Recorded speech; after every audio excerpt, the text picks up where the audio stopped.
Last night, I dreamt I went to Mandalay again. It seemed to me I stood by the iron gate leading to the drive, and for a while I could not enter, for the way was barred to me. Then, like all dreamers, I was possessed of a sudden with supernatural powers and passed like a spirit through the barrier before me. The drive wound away in front of me, twisting and turning as it had always done. But as I advanced, I was aware that a change had come upon it. Nature had come into her own again, and little by little had encroached upon the drive with long, tenacious fingers. On and on wound the poor thread that had once been our drive. And finally, there was Mandalay. Mandalay, secretive and silent. Time could not mar the perfect symmetry of those walls. Moonlight can play odd tricks upon the fancy, and suddenly it seemed to me that light came from the windows. And then a cloud came upon the moon and hovered an instant like a dark hand before a face. The illusion went with it. I looked upon a desolate shell, with no whisper of the past about its staring walls. We can never go back to Mandalay again. That much is certain. But sometimes, in my dreams, I do go back to the strange days of my life, which began for me in the south of France.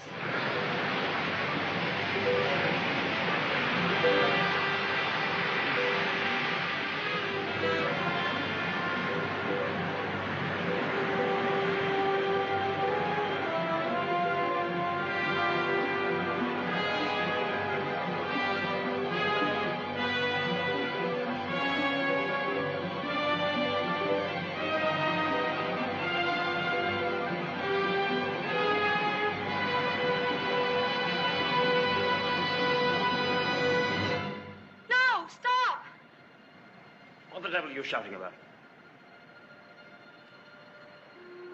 Who are you? What are you staring at? I'm sorry, I didn't mean to stare, but I only thought... Oh, you did it. Well, what are you doing here? I was only walking. Well, get on with your walking. Don't hang about here screaming.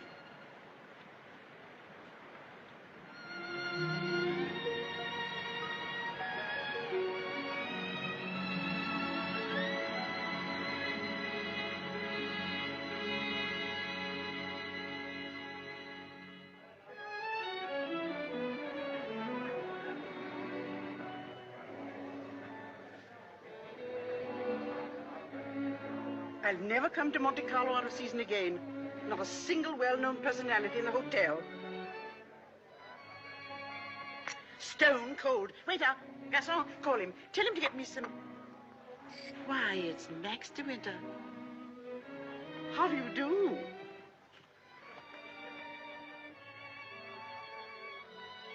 How do you do? I'm Edith Van Hopper. It's so nice to run into you here, just when I was beginning to despair of finding any old friends here in Monte. But do sit down and have some coffee. Mr. De Winter's having some coffee with me. Go and ask the stupid waiter for another cup. I'm afraid I must contradict you. You shall both have coffee with me. Garçon, give me some coffee, please. Cigarette? No, thank you. You know, I recognized you just as soon as you came in, though I haven't seen you since that night at the casino at Palm Beach. Perhaps you don't remember an old woman like me. Are you playing the tables much here at Monte? No, I'm afraid that sort of thing ceased to amuse me years ago. I can well understand that. As for me, if I had a home like Mandalay, I should certainly never come to Monte.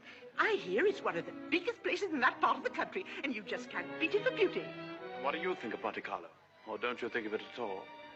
Oh, well, I think it's rather artificial. She's spoiled, Mr. De Winter. That's her trouble. Most girls will give their eyes for a chance to see Monte. Wouldn't that rather defeat the purpose? Now that we've found each other again, I hope I shall see something of you. You must come and have a drink in my suite. I hope they've given you a good room. The place is empty, so if you're uncomfortable, mind you make a fuss. Your valet is unpacked for you, I suppose. I'm afraid I don't possess one. Perhaps you'd like to do it for me. Well, I hardly think... perhaps you could make yourself useful to Mr. De Winter if he wants anything done. You're a capable child in many ways. That's a charming suggestion, but I'm afraid I cling to the old motto. He travels fastest who travels alone. Perhaps you've not heard of it. Good night. What do you make of that? Do you suppose that sudden departure was intended to be funny?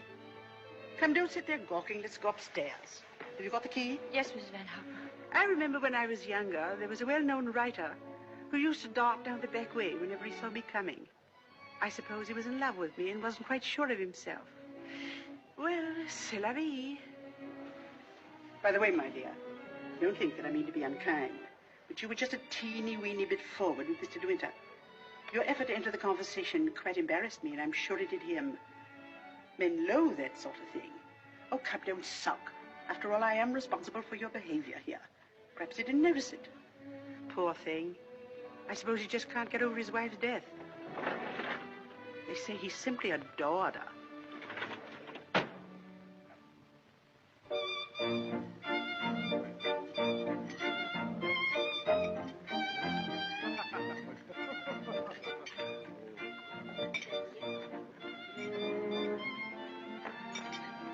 Louis, where did I come? How awkward of me. Oh, what a stupid thing to do. Oh, I'm so sorry. Please don't bother. It doesn't really matter. Oh, leave that. Go and lay another place at my table. Mademoiselle will have lunch with me. Oh, but I couldn't possibly. Why not? Oh, well, please don't be polite. It's very kind of you, but I'll be all right if they just change the cloth. I wasn't being polite. I should have asked you to have lunch with me, even if we hadn't upset the bars so clumsily. Come along. We needn't talk to each other if we don't feel like it. Well, thank you very much.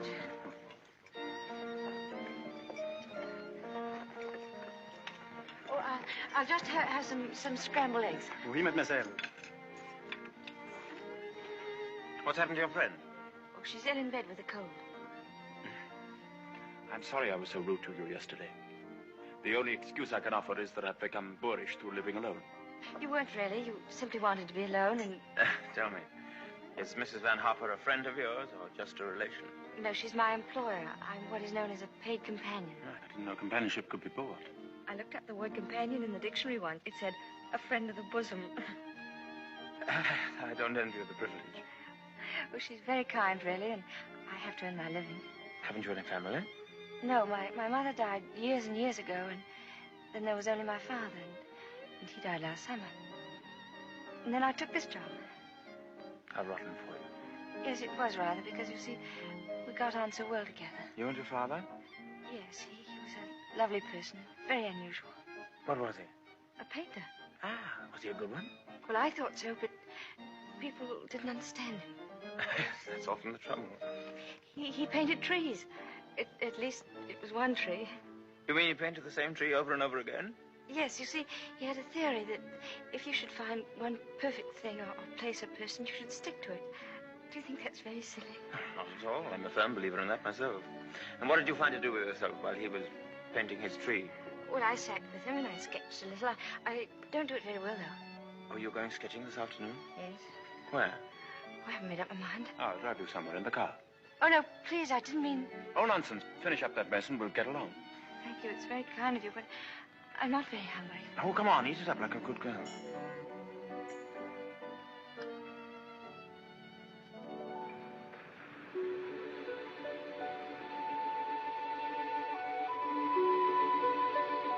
If you've taken long enough for that sketch, I shall expect a really fine work of art.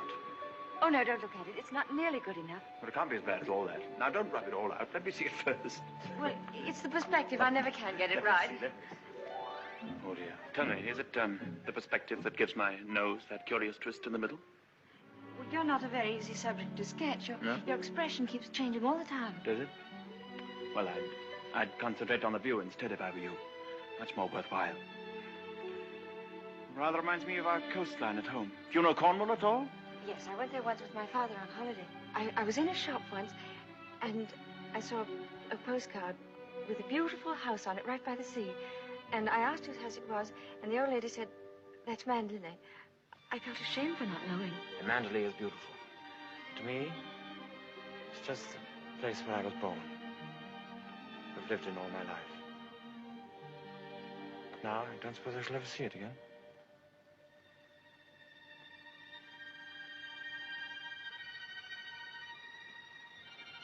We're lucky not to be home during the bad weather, aren't we? I can't ever remember enjoying swimming in England till June, can you? The water's so warm here that I could stay in all day. There's a dangerous undertow, and there's a man drowned here last year. I never have any fear of drowning, have you?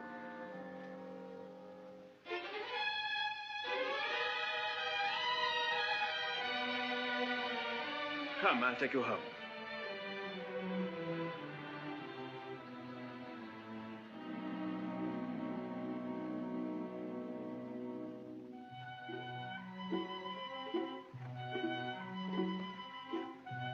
Oh, yes. I know Mr. De Winter well. I knew his wife, too. Before she married, she was the beautiful Rebecca Hildreth, you know. She was drowned, poor dear, while she was sailing near Mandalay. He never talks about it, of course, but he's a broken man. I suppose I'd better have it. Wretched stuff. Give me a chocolate, quick. Oh, there you are. It's about time. Hurry up. I want to play some rummy.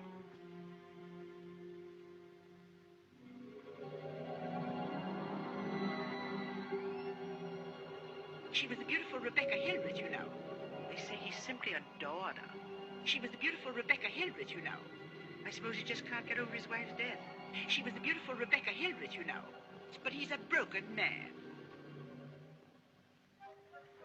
What's up? Well, where are you going? Oh, I thought I'd take a tennis lesson. I see. I suppose you've had a look at the pro, and he's desperately handsome, and you've conceived a schoolgirl crush on him.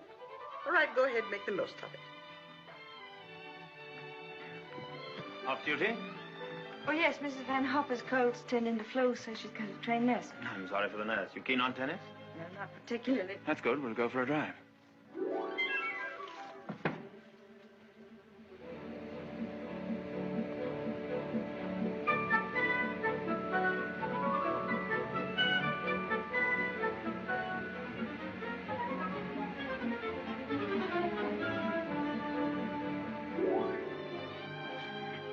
Good afternoon, Mrs. Van Hoff. How are you feeling?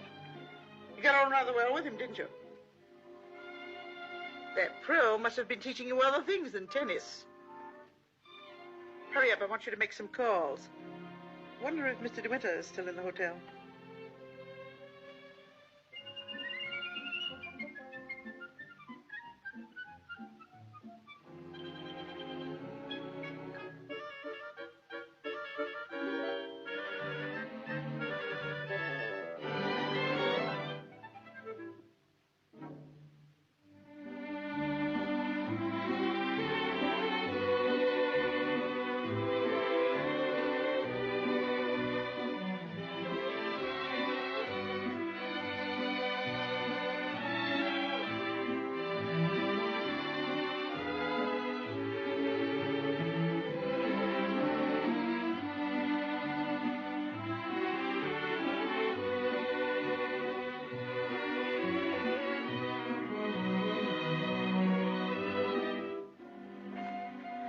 May I go now? For the number of lessons you've had, you ought to be ready for Wimbledon. But this will be your last, so make the most of it. Trouble is, with me laid up like this, you haven't had enough to do. I'm getting rid of that nurse today, and from now on, you'll stick to your job. Yes, Miss Van Harper. Nurse? Yes, Miss Van Harper? Are you absolutely sure you left those messages for Mr. De Winter? Why, yes, madame. I simply can't believe it. He would most certainly have called me back. Oh, well, poor boy. I simply hate to see him so alone.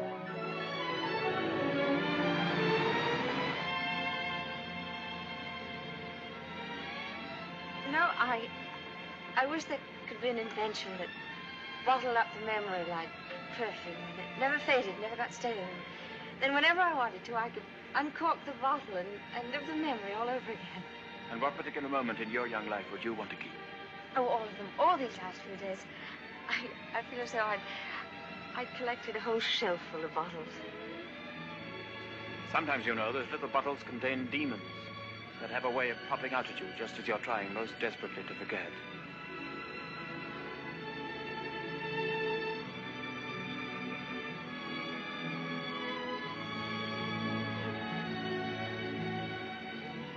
Stop biting your nails. Oh, I wish I were a woman of 36, dressed in black satin with a string of pearls. You wouldn't be here with me if you were. Would you please tell me, Mr. De Winter, why you asked me to come out with you? Oh, it's obvious that you want to be kind, but why do you choose me for your charity?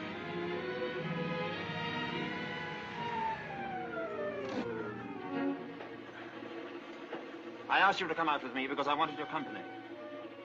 You've blotted out the past for me more than all the bright lights of Montecarlo. But if you think I just asked you out of kindness or charity, you can leave the car now and find your own way home. Go on, open the door and get out.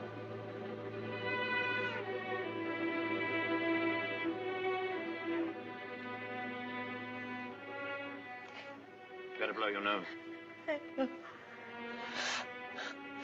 Please don't call me Mr. De Winter. I've a very impressive array of first names. George, Fortescue, Maximilian. But you needn't bother with them all at once. My family call me Maxim. And another thing. Please promise me never to wear black satin or pearls. Or to be 36 years old. Yes, Maxim.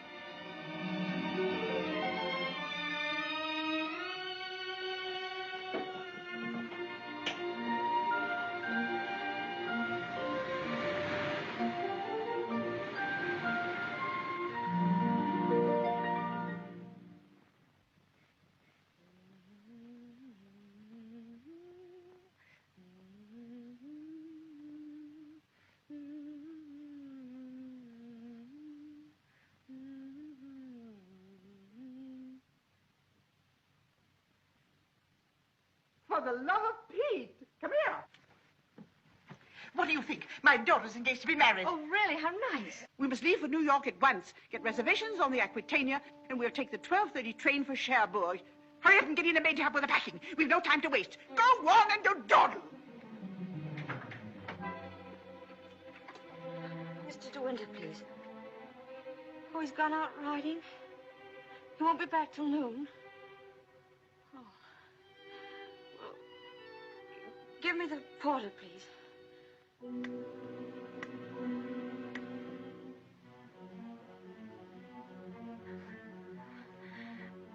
I'll go and see if there's anything left in my room.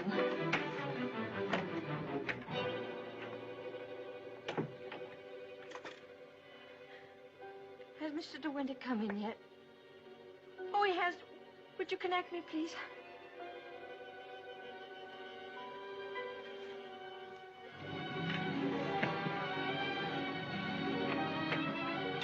Oh, I was looking for my book. I suppose I packed it. Well, come on. The car's waiting at the door.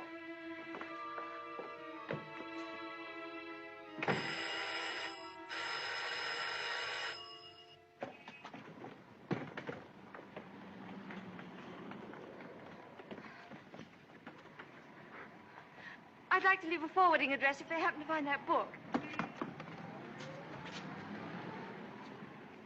Would you ring Mr. De Winter, please? Yes, madame. 182.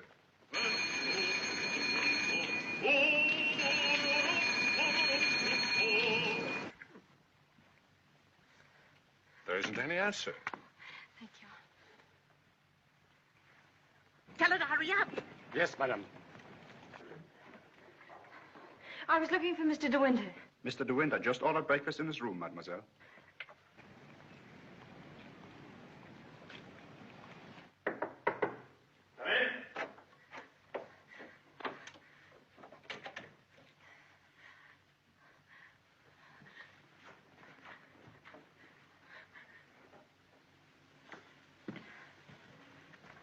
Hello. What are you doing here? Anything the matter? I've come to say goodbye. We're going away. What on earth are you talking about? It's true, we're going now, and I was afraid I wouldn't see you again.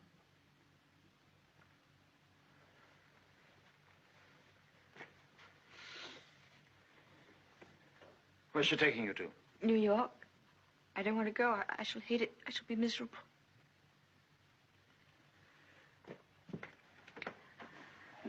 I'll dress in here. I shan't be long. Which would you prefer? New York or Mandalay? Oh, please don't joke about it. Mrs. Van Hopper's waiting, and I'd better say goodbye now. I repeat what I said. Either you go to America with Mrs. Van Hopper, or you come home to Mandalay with me. You mean you want a secretary or something? I'm asking you to marry me, you little fool.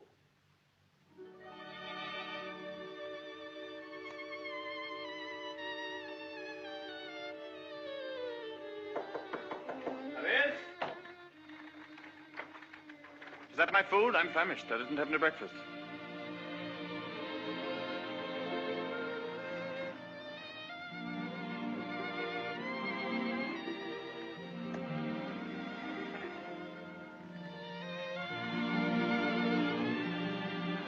My suggestion didn't seem to go at all well. Sorry. Oh, but you don't understand. It's that well, I'm not the sort of person men marry. What on earth do you mean? I don't belong in your sort of world, for one thing. Well, what is my sort of world? Oh, well, Mandolin, you know what I mean. Well, I'm the best judge of whether you belong here or not. Of course, if you don't love me, that's a different thing.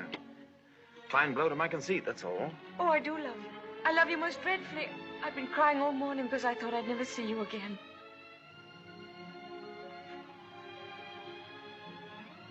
Bless you for that. I'll remind you of this one day. You won't believe me. It's a pity you have to grow up. Well, now that's settled, you may pour me out some coffee. 2 lumps of sugar and some milk, please. Same with my tea, don't forget. Who's going to break the news to Mrs. Van Hopper? Shall you or shall I? Oh, you tell it. She'll be so angry. What's the number of her room?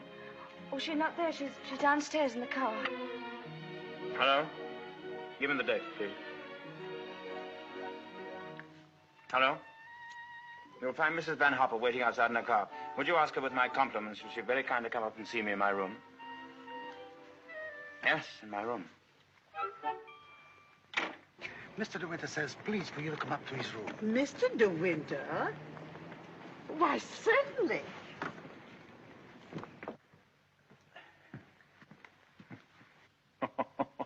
This isn't at all your idea of a proposal, is it? It should be in a conservatory. You in a white frock with a red rose in your hand, and a violin playing in the distance, and I should be making violent love to you behind a palm tree. Poor darling. Never mind. Oh, I don't mind. Don't worry, don't worry. You won't have to say a word. I'm so glad you called me, Mr. De Winter. I was making a hasty departure. It was so rude of me not to let you know. But a cable came this morning announcing that my daughter is engaged to be married. That's rather a coincidence, Mrs. Van Hopper. I asked you up here in order to tell you of my engagement. You don't mean it? Oh, how perfectly wonderful. How romantic. Who is the lucky lady? I apologize for depriving you of your companion in this abrupt way. I do hope it won't inconvenience you too greatly. When did all this happen? Just now, Mrs. Van Hopper. Just a few minutes ago. I simply can't believe it. And I suppose I ought to scold you for not having breathed a word of all of this to me.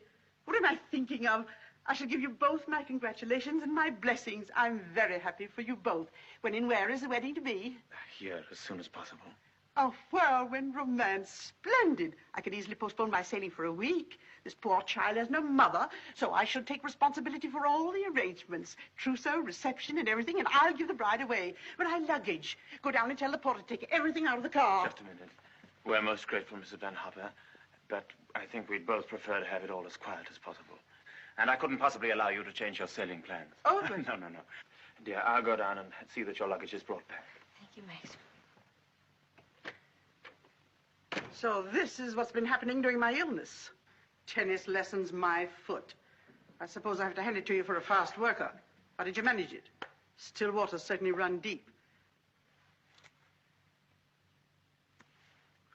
Tell me, have you been doing anything you shouldn't? I don't know what you mean. Oh, well, never mind. I always did say that Englishmen have strange tastes. But you certainly have your work cut out as mistress of Manderley. To be perfectly frank with you, my dear, I can't see you doing it. You haven't the experience. You haven't the faintest idea of what it means to be a great lady. Of course, you know why he's marrying you, don't you? You haven't flattered yourself that he's in love with you. Fact is, that empty house got on his nerves to such an extent, he nearly went off his head. He just couldn't go on living alone. You better leave, Mrs. Van Hopper. You'll miss your train.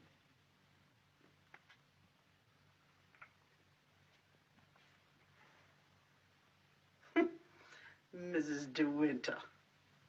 Goodbye, my dear, and good luck.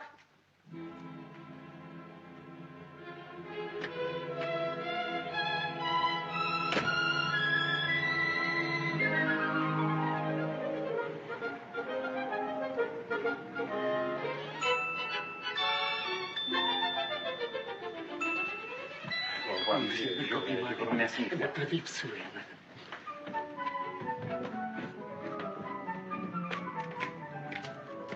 Monsieur, vous avez oublié votre carnet de mariage. Oh, he says I've forgotten the proof that we're married. Oh, good heavens.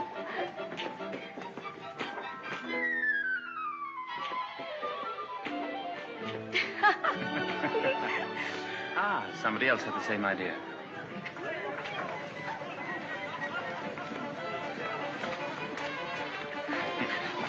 Isn't she sweet?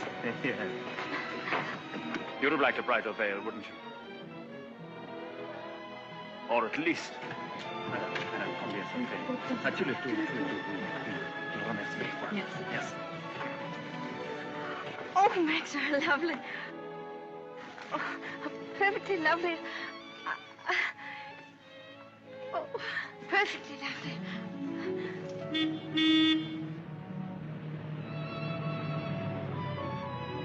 Welcome home, Mr. De Winter. Thank you, Smith.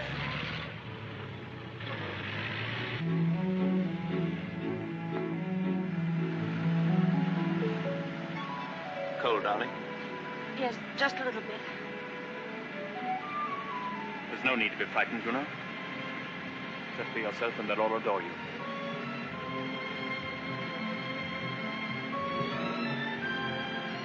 You don't have to worry about the house at all. Mrs. Danvers is the housekeeper. Just leave it to her.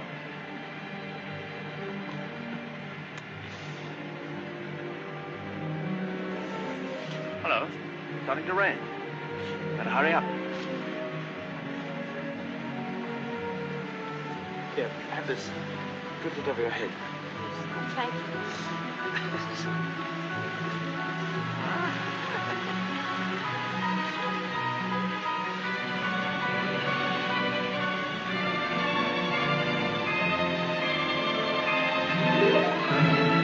That's it. That's Manderley.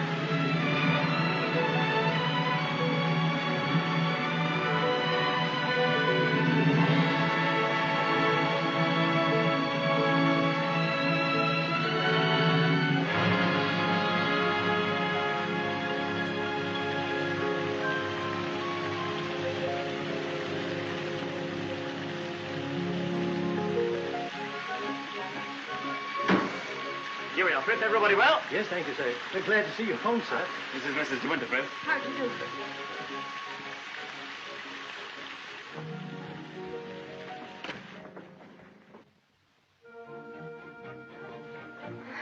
I didn't expect the whole staff to be in attendance. Mr. Danvers' orders, sir.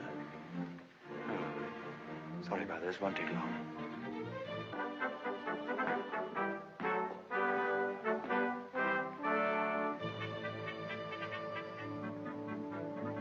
This is Mrs. Danvers. How do you do? How do you do? I have everything in readiness for you. That's very good of you. I didn't expect anything.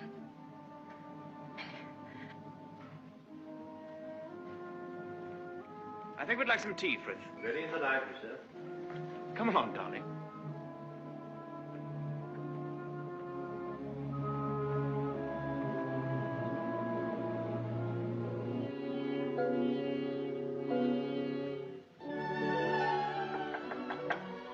Oh, Maxim, come in. Oh, good evening, Mrs. Danvers. Good evening, madam.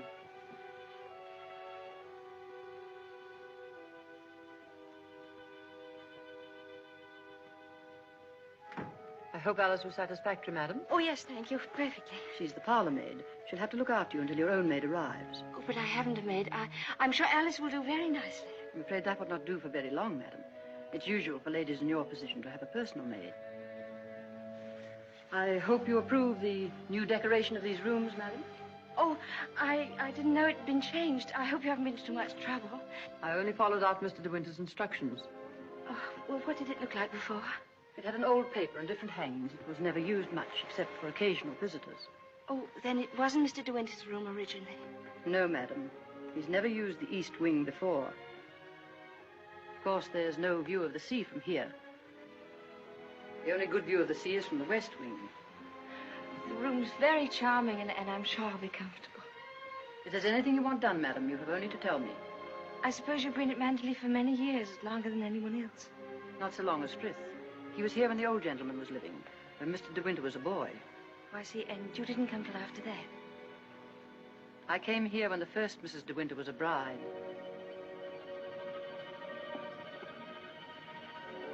Mrs. Danvers, I do hope we'll be friends. You must be patient with me. This sort of life is new to me, and I do want to make a success of it and make Mr. De Winter happy, so I know I can leave all the household arrangements to you. Very well. I hope I shall do everything to your satisfaction, madam. I've managed the house since Mrs. De Winter's death, and Mr. De Winter has never complained.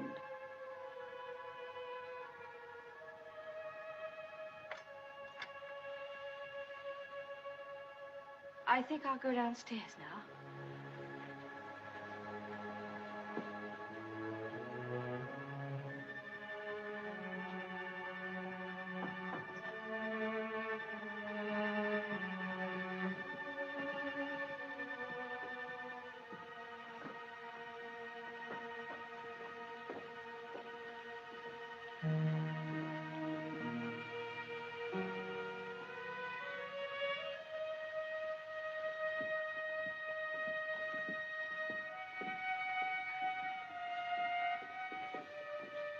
That room in the west wing I was telling you about is there through that door. It's not used now. It's the most beautiful room in the house. The only one that looks down across the lawns to the sea. It was Mrs. De Winter's room.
morning. Good morning. You're Mrs. De Winter, aren't you? Yes. My name's Crawley. I manage the estate for Maxim. Awfully glad to meet you. There's a fearful lot of stuff piled up while Maxim was away. Yes, I'm sure there must have been. I do wish I could help with some of it. Oh, no. Frank never allows anybody to help him. He's like an old mother hen with his bills and rents and taxes. Come on, Frank, we must go over these estimates. I'll get my papers. You'll find quantities of breakfast over there, but you must eat it all or cook will be mortally offended. Well, I'll do my best, Maxim. I have to go over the place with Frank just to make sure that he hasn't lost any of it. You'll be all right, won't you? Mm-hmm. Getting acquainted with your new home. Have a look at the Times. There's a thrilling article on what's the matter with English cricket. Oh, yes. Well, my sister Beatrice and her husband, Giles Lacey, have invited themselves over for lunch. Today? Yes. I suppose the old girl can't wait to look you over. You'll find her very direct. If she doesn't like you, she'll probably tell you so to your face. Don't worry, darling. I'll be back in time to protect you from her. Goodbye, darling. Goodbye, Maxim. Goodbye. Goodbye.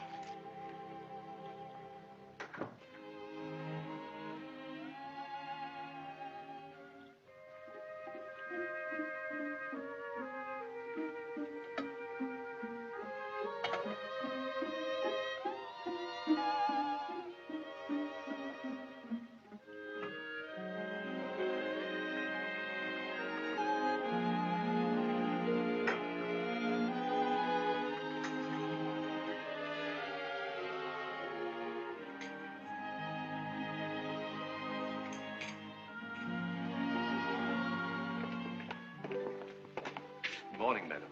Good morning, Frith.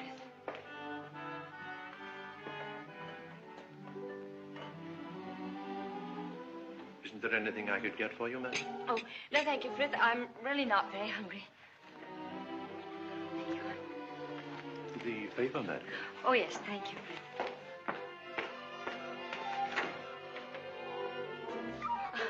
I slipped. Oh, thank you, Frith.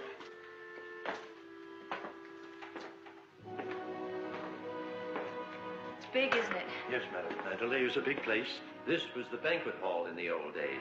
It is still used on great occasions, such as a big dinner or a ball. And the public is admitted here, you know, once a week.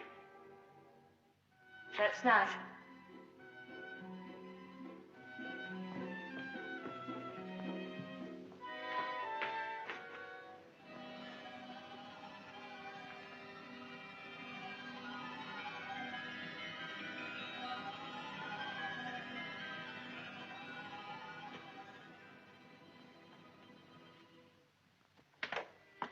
I beg pardon, madam.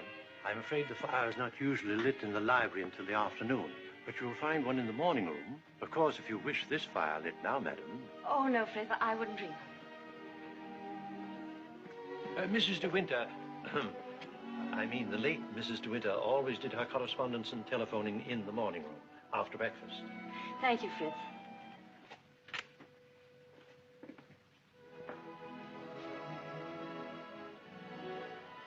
Is anything wrong, madam? Oh, no. Which way is the morning room? Oh, it's that door there, on the left. Oh, yes, thank you.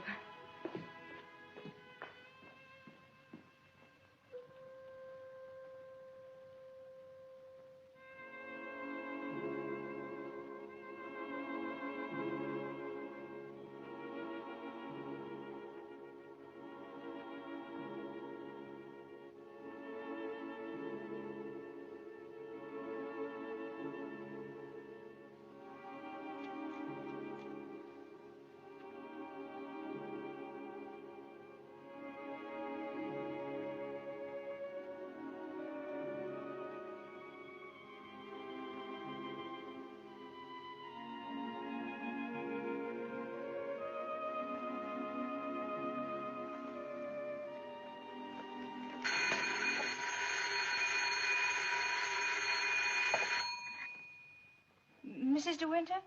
Oh, I'm afraid you've made a mistake. Mrs. De Winter's been dead for over a year. Oh, I mean... Oh, that was the house telephone, madam. Probably the head gardener wishing instructions. Did you want to see me, Mrs. Danvers? Mr. De Winter informed me that his sister, Mrs. Lacey, and Major Lacey are expected for luncheon. I'd like to know if you approve of the menu. Oh, well, I'm sure it's very suitable, very nice indeed. You'll notice, madam, that I've left a blank space for the sauce. Mrs. De Winter was most particular about sauces. Let's have whatever you think that Mrs. De Winter would have ordered. Thank you, madam. When you've finished your letters, Robert will take them to the post. My letters? Oh, yes, of course. Thank you, Mrs. Danvers.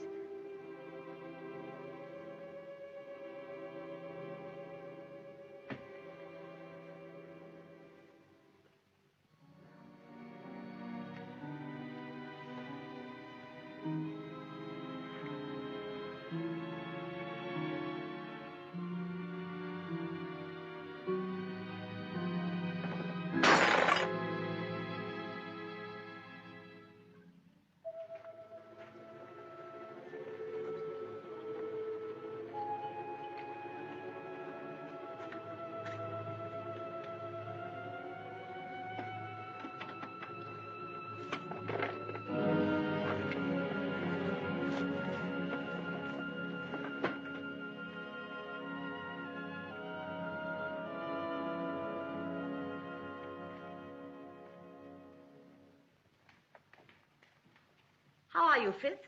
Good morning, Mrs. Lacey. Where's Mr. De Winter? I believe he went down to the farm with Mr. Crawley. How tiresome of him not to be here when we arrive, and how typical.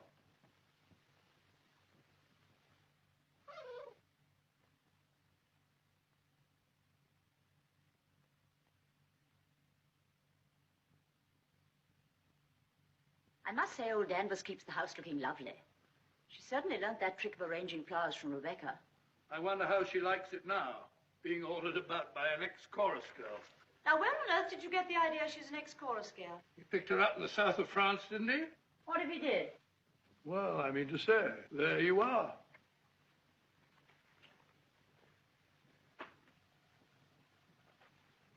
How do you do? I'm Maxim's wife. How do you do? Well, I must say you're quite different from what I expected. Oh, but Cecilia, she's exactly what I told you she'd be. Well, how do you like Mandela? Very beautiful, isn't it? And how do you get along with Mrs. Danvers?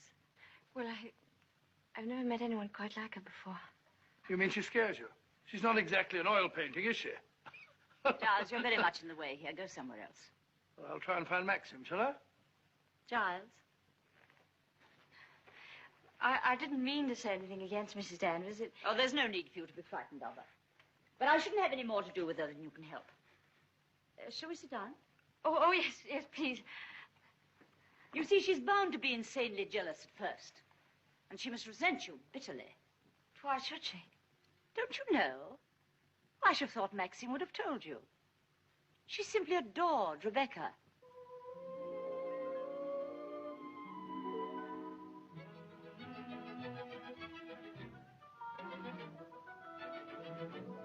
How are you, Robert? Quite well, thank you, madam. Still having trouble with your teeth?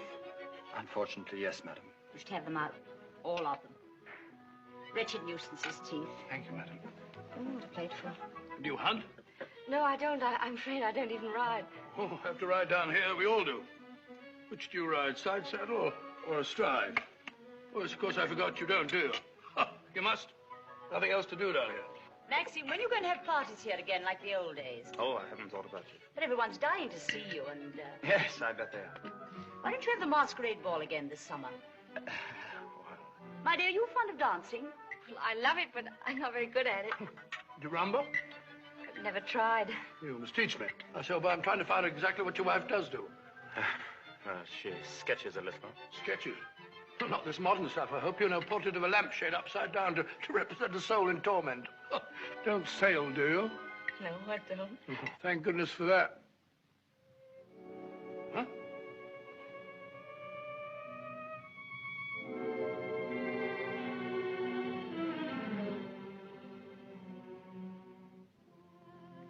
You're very much in love with Maxim, aren't you? Yes, I can see you are. Don't mind my saying so, but why don't you do something about your hair? Why don't you have it cut or sweep it back behind your ears? Oh, no, that's worse. What does Maxim say about it? Does he like it like that? Well, he never mentions it. Oh, well, don't go by me. I can see by the way you dress you don't care a hoot how you look. But I wonder Maxim hasn't been at you. He's so particular about clothes. I don't think he ever notices what I wear. Oh, well, he must have changed a lot then. You mustn't worry about old Maxim and his moves. One never knows what goes on in that quiet mind of his. Often he gets into a terrible rage. And when he does... But I don't suppose he'll lose his temper with you. You seem such a placid little thing. Come on, old girl. We've got to be on the first tee at 3 o'clock. All right, I'm coming. Well, goodbye, Maxim, old boy. Goodbye, Giles. Thanks for coming, old boy. Goodbye, my dear. Forgive me for asking you so many rude questions. We both really hope you'll be very happy. Thank you, Beatrice. Thank you very much. And I must congratulate you upon the way Maxim looks. We were very worried about him this time last year. But then, of course, you know the whole story. Goodbye, Beatrice. Goodbye, boy.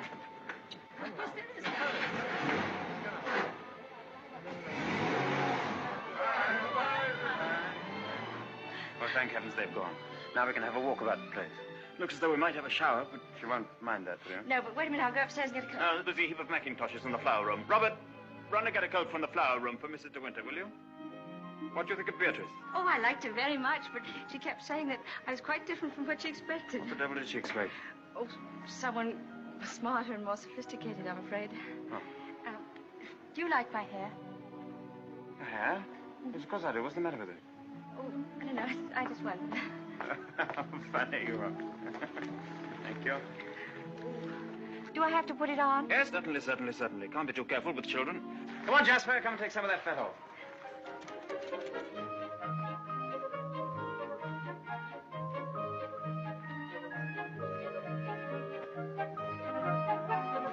Jasper! Here, not that way. Come here. Where does that lead to? Oh, it leads to a little cove where we used to keep a boat. Oh, let's go down there. Well, no, it's perfectly dull, uninteresting stretch of sand, just like any other. Oh, please. Well, all right, we'll walk down and take a look if we really want to.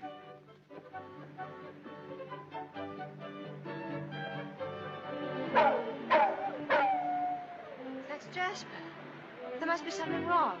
Perhaps he's hurt himself. No, he's all right. Leave him alone. Don't you think I'd better go and see? Don't bother about him, I tell you. He can't come to any harm. He'll find his own way back.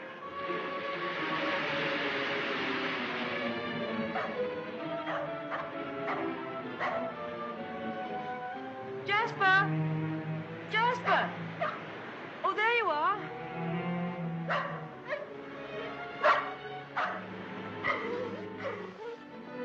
What do you want in there, Jasper? Come on. Come on. Let's go home. Jasper.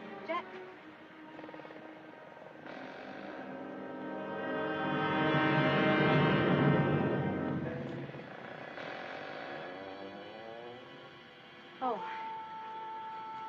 I didn't know that there was anybody. I know that dog. He comes for the house. He ain't yourn. No, he's Mr. De Winter's dog. Have you anything I could tie him with?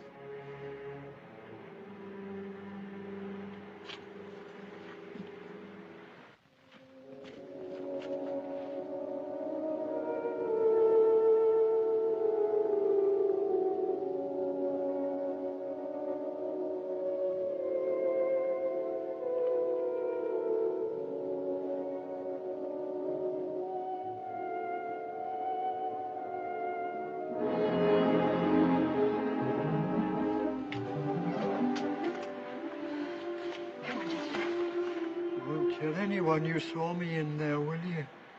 Don't you belong on the estate? I wasn't doing nothing. I was just putting my shells away. She's gone in the sea, ain't she? She'll never come back no more. No, she'll never come back. Come on, Jasper.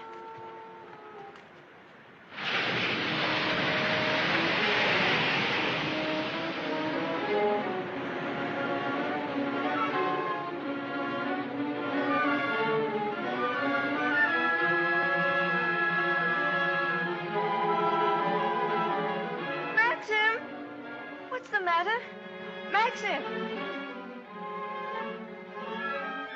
I'm sorry I was such a time, but I had to find a rope for Jasper. Hurry up, Jasper, for heaven's sake. Please wait for me. Maxim, what is it? You look so angry. You know I didn't want you to go there, but you deliberately went. Why not? There was only a cottage down there and a strange man who was... You didn't go into the cottage, did you? Yes, the door... Well, don't go there again, you hear? Well, why not? Because I hate the place, and if you had my memories, you wouldn't go there or talk about it or even think about it. What's the matter? Oh, I'm sorry, please. You should have stayed away. You should never have come back to Mandalay. Oh, what a fool I was. I made you unhappy. Somehow I've hurt you. Oh, I can't bear to see you like this. Because I love you so much. Do you? Do you? Ah, I made you cry. Forgive me. I sometimes seem to fly off the handle for no reason at all. Don't I? Come. We'll go home and have some tea and forget all about it. Yes, let's forget all about it. Here, let me have Jasper.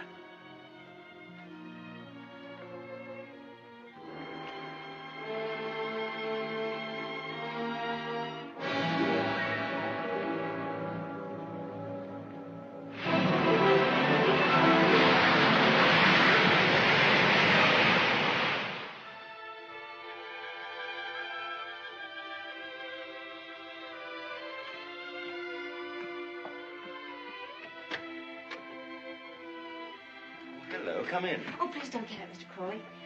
I was just wondering if you meant what you said the other day about showing me the run of things. Of course I did. What are you doing now? Notifying all the tenants that in celebration of Maxim's return with his bride, this week's rent will be free. Oh, was that Maxim's idea? Oh, yes. All the servants get an extra week's wages, too. Oh, he didn't tell me. Can't I help you? I could at least lick the stamps. Well, that's terribly nice of you. Won't you sit down? Oh, yes, thank you.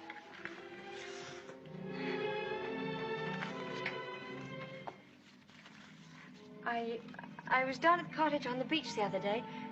There was a man there, a queer sort of person. Jasper kept barking at him. Oh, yeah. Must have been Ben. Excuse me. He's quite harmless. We give him odd jobs now and then. That cottage place seemed to be going to rack and ruin. Why isn't something done about it? Well, I think if Maxim wanted anything done about it, he'd tell me. Are those all Rebecca's things down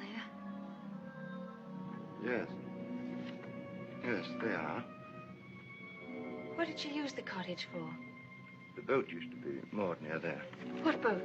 What happened to it? Was that the boat she was sailing in when she was drowned? Yes. Capsized and sank. She was washed overboard. Wasn't she afraid to go out like that alone? She wasn't afraid of anything. Where did they find her? Near Edgecombe. About 40 miles up channel, about 2 months afterwards. Maxim went up to identify her. It was horrible for him. Yes, it must have been. Mr. Crawley, please don't think me morbidly curious. It isn't that. It's just that I feel at such a disadvantage. All the time, whenever I meet anyone, Maxim's sister or even the servants, I know they're all thinking the same thing. They're all comparing me with her, with Rebecca. Oh, you mustn't think that.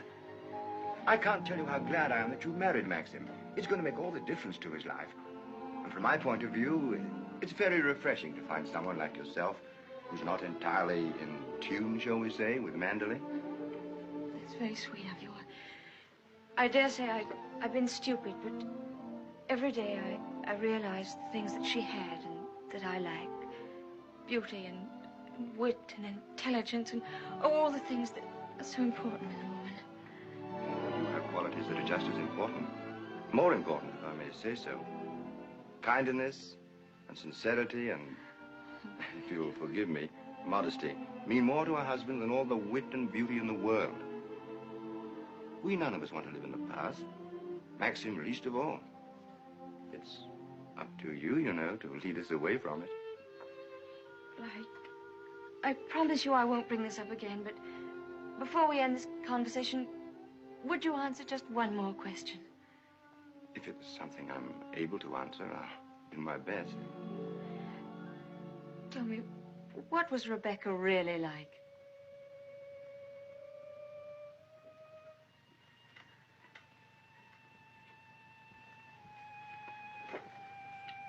I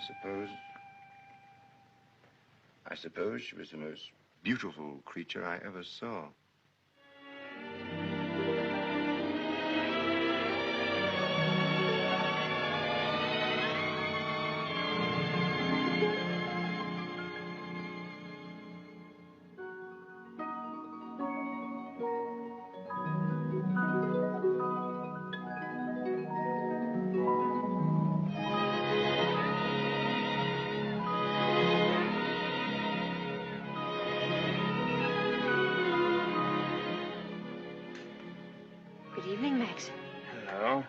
Of the honeymoon have arrived at last. We timed, you think, before dinner?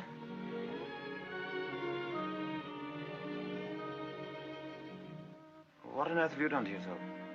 Oh, nothing. I just ordered a new dress from London. I hope you don't mind. Oh, no. Well, do you think there's something's right for you? Doesn't seem your type at all. I thought you'd like it. And what have you done to your hair? Oh, I see. Oh, dear, oh, dear, oh, dear. I'm sorry. You look lovely, lovely. And it's very nice for a change. Shall we see these pictures? Yes, I'd love to see them.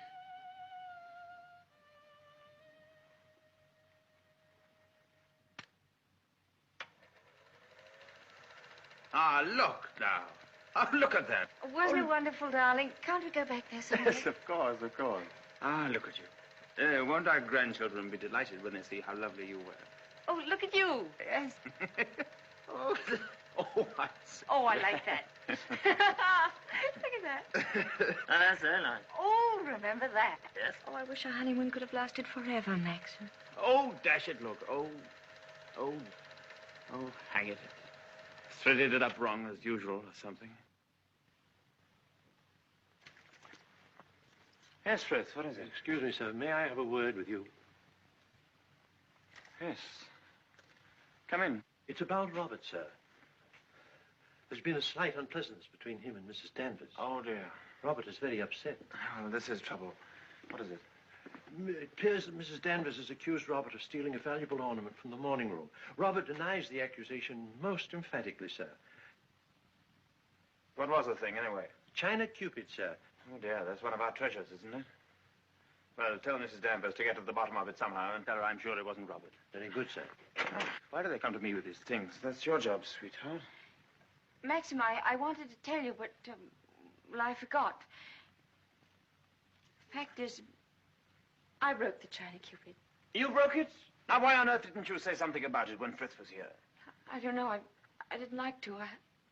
I was afraid he'd think me a fool. Well, you think you're much more of a fool now. You'll have to explain to him and Mrs. Danvers. Oh, no, Maxim. You do it. I'll go upstairs. Don't be such a little idiot, darling. Anybody would think you were afraid of them. It was all a mistake, Mrs. Danvers. Apparently, Mrs. De Winter broke the cupid herself and forgot to say anything about it. I'm so sorry. I never thought that I'd get Robert into trouble. Is it possible to repair the ornament, madam? No, I'm afraid it isn't. It was smashed into pieces. What did you do with the pieces? Well, I put them at the back of one of the drawers in the writing desk. Well, it looks as though Mrs. De Winter were afraid you were going to put her in prison, doesn't it, Mrs. Danvers? Well, never mind. Do what you can to find the pieces, see if they can be mended, and above all, tell Robert to dry his tears. I shall apologize to Robert, of course. Perhaps if such a thing happens again, Mrs. De Winter will tell me personally. Yes, yes, all right. Thank you, Mrs. Danvers.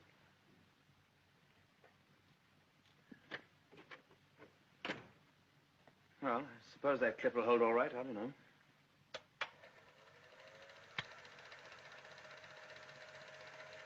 I'm awfully sorry, darling. It was very careless of me. Mrs. Danvers must be furious with me. Oh, hang Mrs. Danvers. Why on earth should you be frightened of her? You behave more like a upstairs maid or something, not like the mistress of the house at all. Yes, I know I do. But I feel so uncomfortable. I try my best every day, but it's very difficult with people looking me up and down as if I were a prize cow. Well, what does it matter if they do? You must remember that life at Mandel is the only thing that interests anybody down here. What a slap in the eye I must have been to them then. I suppose that's why you married me. Because you knew I was dull and gauche and inexperienced, and there could never be any gossip about me. Gossip? What do you mean? I don't know. I just said it for something to say. Don't look at me like that. Maxim, what's the matter? What have I said?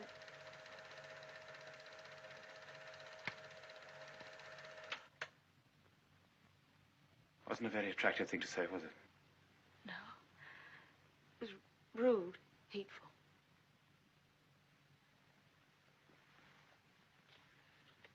I wonder if I did a very selfish thing in marrying you. What do you mean? I'm not much of a companion to you, am I? You don't get much fun, do you? You ought to have married a boy. Someone of your own age. Maxim, why do you say this? Of course we're companions. Are we? I don't know. I'm very difficult to live with. No, you're not difficult. You're easy, very easy. Our marriage is a success, isn't it? A great success? We're happy, aren't we? Terribly happy.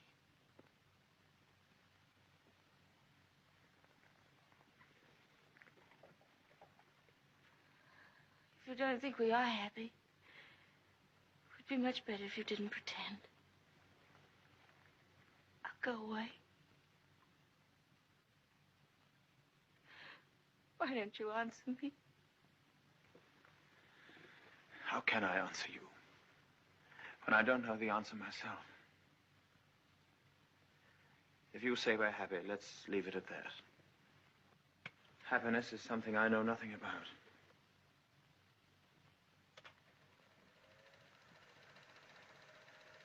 Oh, look. There's the one when I left the camera running on the tripod, remember?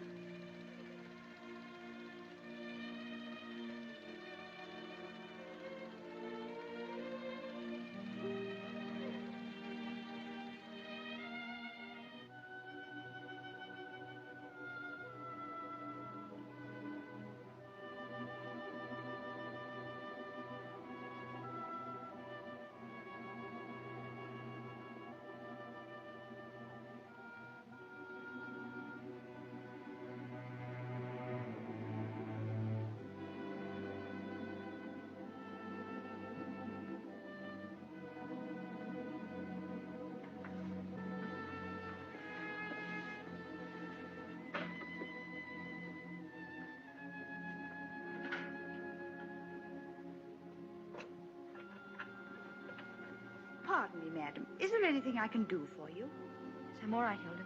Thank you very much. I'll bring the sandwiches immediately, madam.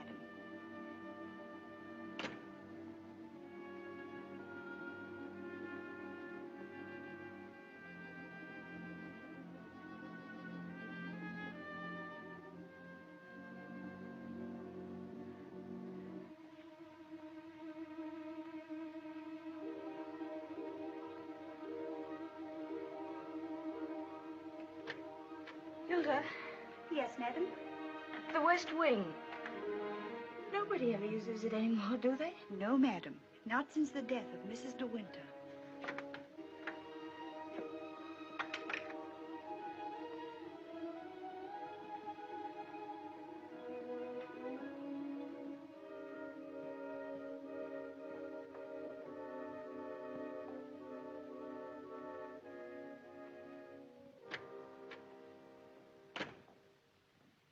Come along, Mr. Jack, or someone may see you. Well, Danny, old Harvey, it's been good to see you again. I've been simply breathless to pick up all the news. I really don't think it's wise for you to come here, Mr. Jack. Jasper, come here. Oh, nonsense, nonsense. It's just like coming back home. Quiet, Mr. Jack. Yes, and we must be careful not to shock Cinderella, mustn't we? She's in the morning room. If you leave through the garden door, she won't see you. I must say I feel a little like the poor relation sneaking around through back doors. Well, toodaloo, Danny. Goodbye, Mr. Jack. And please be careful.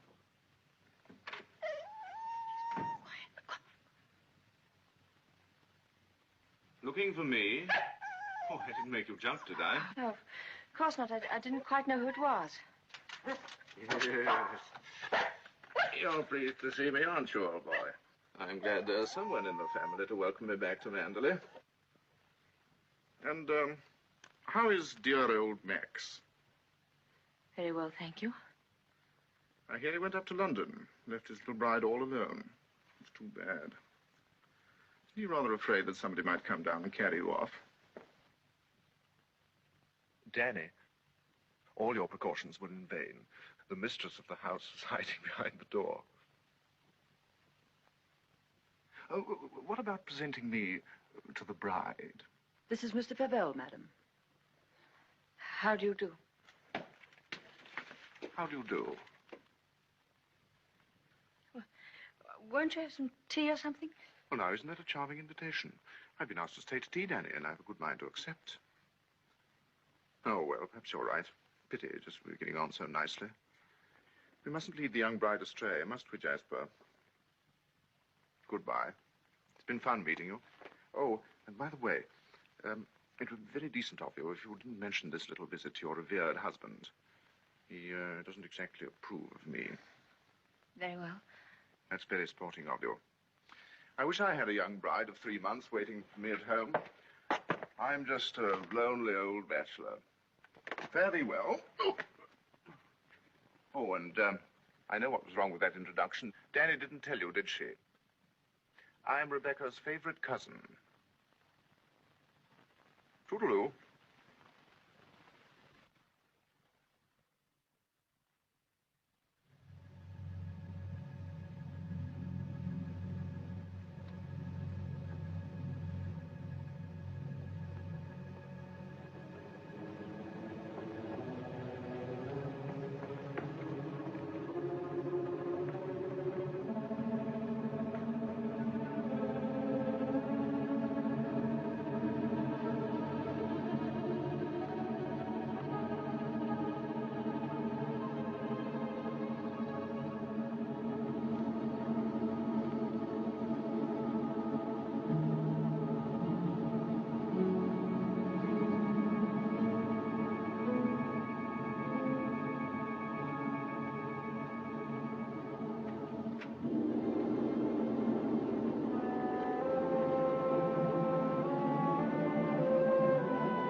You wish anything, madam?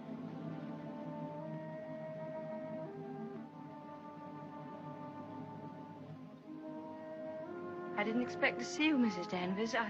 I noticed that the window wasn't closed, and I came up to see if I could fasten it. Why did you say that? I closed it before I left the room.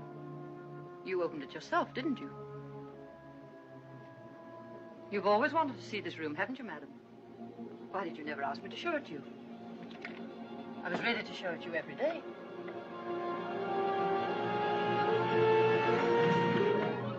It's a lovely room, isn't it?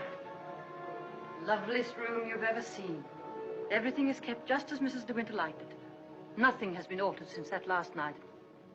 Come, I'll show you her dressing room.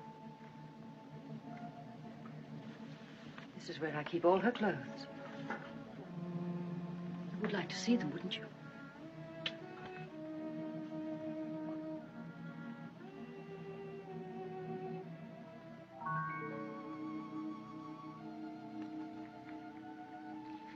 Feel this. It was a Christmas present from Mr. De Winter. He was always giving her expensive gifts the whole year round. I keep her underwear on this side. They were made specially for her by the nuns in the convent of St. Clair. I always used to wait up for her, no matter how late. Sometimes she and Mr. De Winter didn't come home until dawn. While she was undressing, she'd tell me about the party she'd been to. She knew everyone that mattered. Everyone loved her. When she'd finished her bath, she'd go into the bedroom and go over to the dressing table.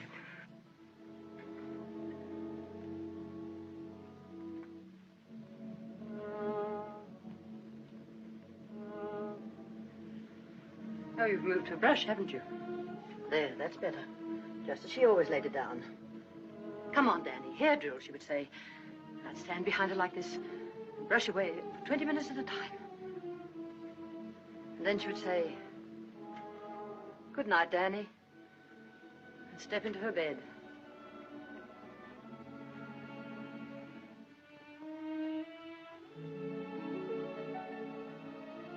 I embroidered this case for her myself, and I keep it here always.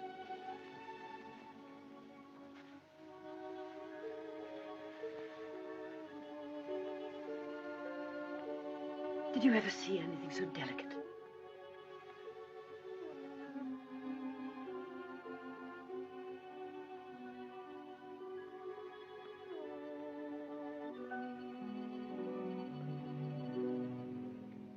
Look. You can see my hand through it.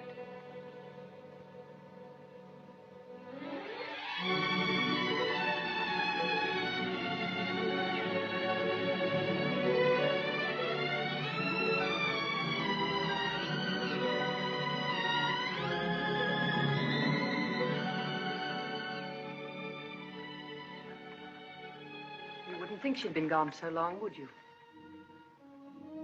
Sometimes when I walk along the corridor, I fancy I hear her just behind me. Like a quick, light step. I couldn't mistake it anywhere. It's not only in this room. It's in all the rooms in the house. I can almost hear it now. Do you think the dead come back and watch the living? I don't believe it. Sometimes. I wonder if she doesn't come back here to Manderley. Watch you and Mr. De Winter together. You look tired. Why don't you stay here a while and rest? And listen to the sea. So soothing. Listen to it.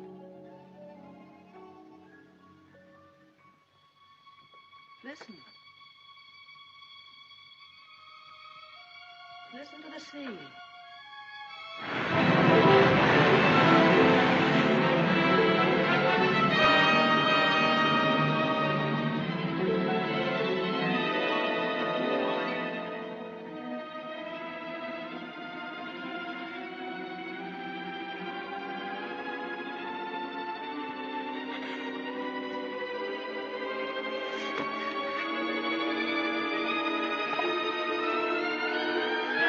Tell Mrs. Danvers I wish to see her immediately.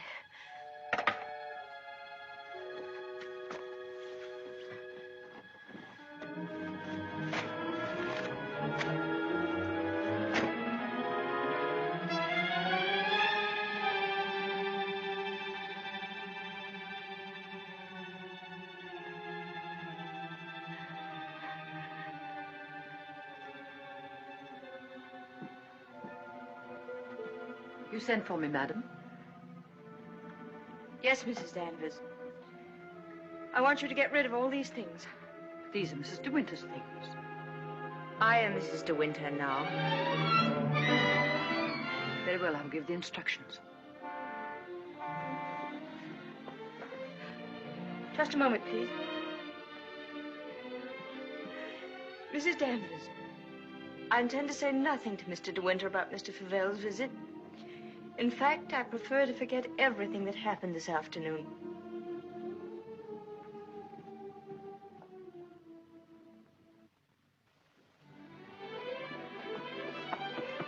Maxim, you've been gone all day. Choking. Oh. Well. What have you been doing with yourself? Oh, I've been thinking. Oh, what do you want to do that for? Oh, come in here and I'll tell you. Darling, could we have a costume ball, just as you used to? Now, what put that into your mind? Has Beatrice been at you? No, but I feel that we ought to do something to make people feel that Mandalay is just the same as it always was. Please, darling, could we? You don't know what it would mean, you know. You would have to be a hostess to hundreds of people. All the county. And a lot of young people will come up from London and turn the house into a nightclub. Oh, yes, but I want to. Oh, please. I've never been to a large party, but I could learn what to do, and I promise you, you wouldn't be ashamed of me.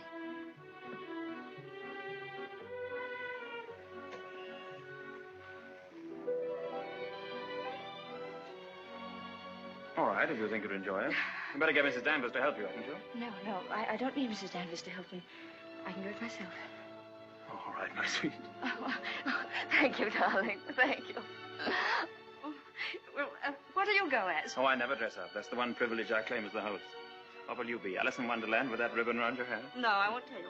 I'll design a costume all by myself and give you the surprise of your life.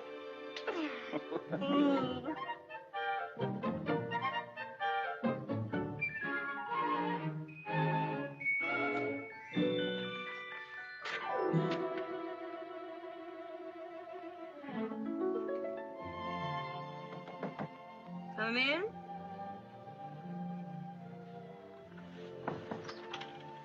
Robert found these sketches in the library, madam. Did you intend throwing them away?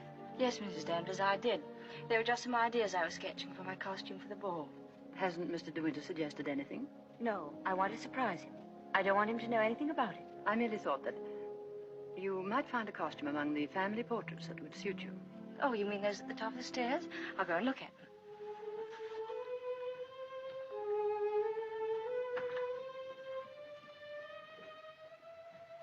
This one, for instance. It might have been designed for you. I'm sure you could have it copied. I've heard Mr. De Winter say that this is his favorite of all the paintings. It's Lady Caroline De Winter, one of his ancestors. Oh, well, that's a splendid idea, Mrs. Danvers. I'm very grateful.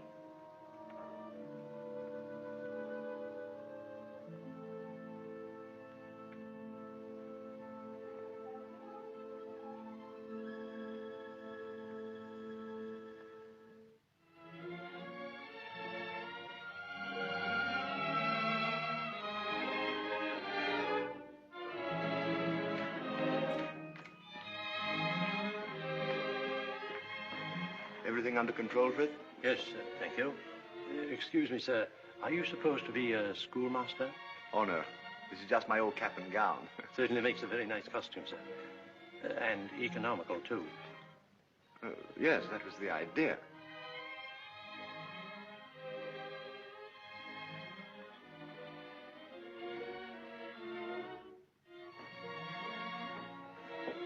Evening, Robert. Not very good weather for the ball. No, sir. Very misty on the way, and very chilly. Oh, this wig's so tight they ought to have sent an aspirin with it. Hello. Oh. What's the idea, Adam and Eve? Oh, Maxim, don't be disgusting. Strong man, old man. Oh, Where's my weight thing? what thing? You haven't left it in the car, have you? Oh. Oh, there it is. You were the first one down? Yes. Where's the child? And she's keeping her costume a terrific secret. Wouldn't even let me into her room. Oh, lovely. I'll go up and give her a hand. I could do with a drink. Won't you catch cold in that thing?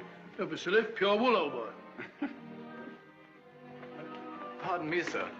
You forgot this.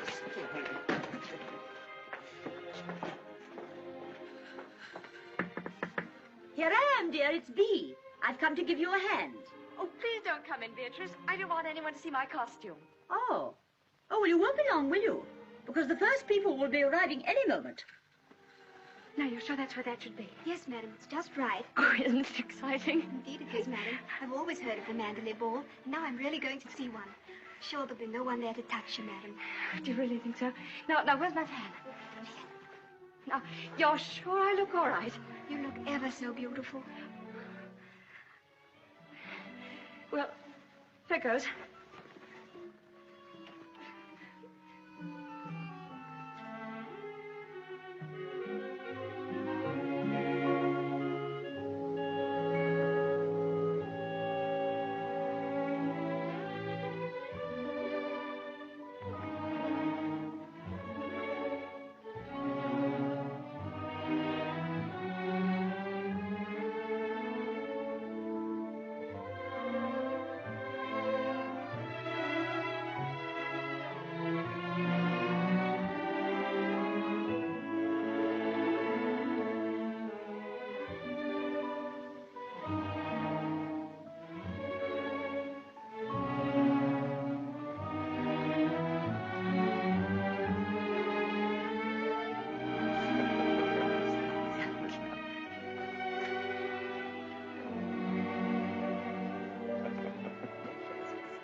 Good evening, Mr. De Winter.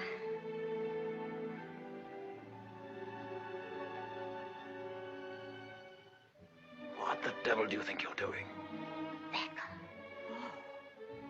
But it's the picture, the one in the gallery. What is it? What have I done? Go and take it off. Doesn't matter what you put on, anything will do. What are you standing there for? Didn't you hear what I said? Sir George and Lady Moore. Blood Lieutenant, Admiral and Lady Burbank.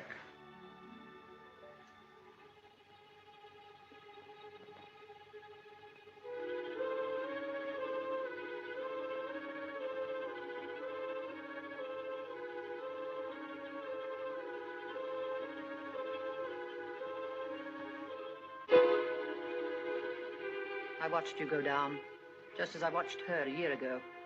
Even in the same dress, you couldn't compare. You knew it. You knew that she wore it, and yet you deliberately suggested I wear it. Why do you hate me? What have I done to you that you should ever hate me so? You tried to take her place. You let him marry you. I've seen his face, his eyes. They're the same as those first weeks after she died. I used to listen to him, walking up and down, all night long, night after night, thinking of her, suffering torture because he'd lost her. I don't want to know. I don't want to know. You thought you could be Mrs. De Winter, live in her house, walk in her steps, take the things that were hers, but she's too strong for you. You can't fight her. No one ever got the better of her. Never, never. She was beaten in the end, but it wasn't a man, it wasn't a woman. It was the sea. Oh, stop it, stop it, oh, stop it.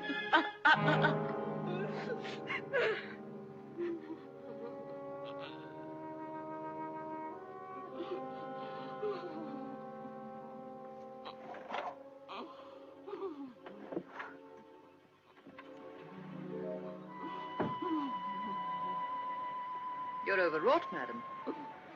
I've opened a window for you. A little air will do you good.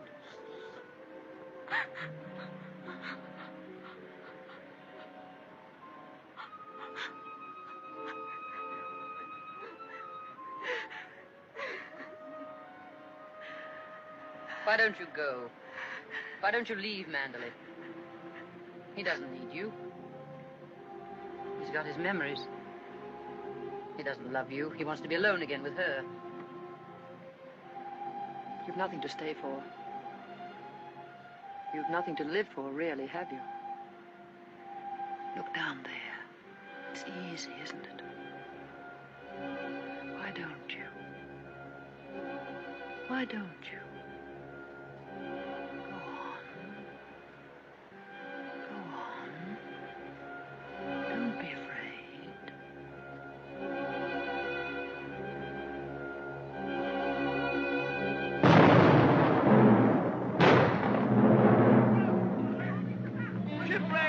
Ship on the rocks! Ship aground, sending up shocking! Shipwreck! Come on, everybody! Down to the bay! Notify the Coast Guard! She's aground! Maxim! Maxim! Ship ashore! Come on, everybody! Come on! Maxim! Maxim!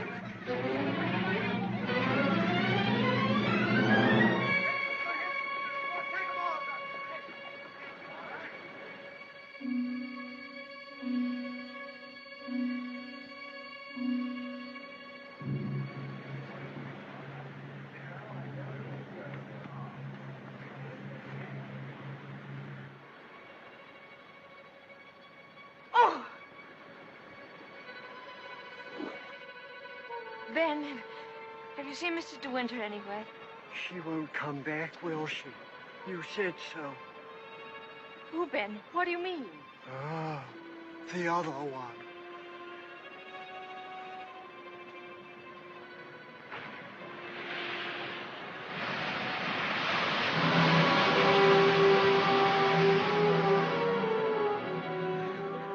Frank, have you seen Maxim anywhere? Not since about half an hour ago. I thought he'd gone up to the house. No, he hasn't been in the house at all, and I'm afraid something might have happened to him.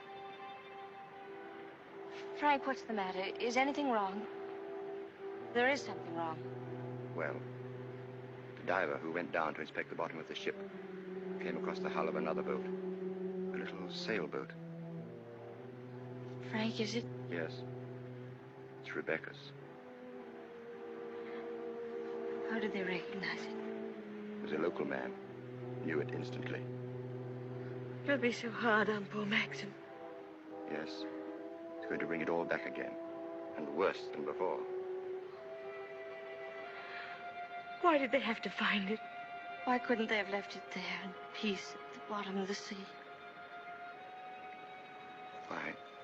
Better get along and arrange some breakfast for the men. All right, Frank, I'll go and look for Maxim.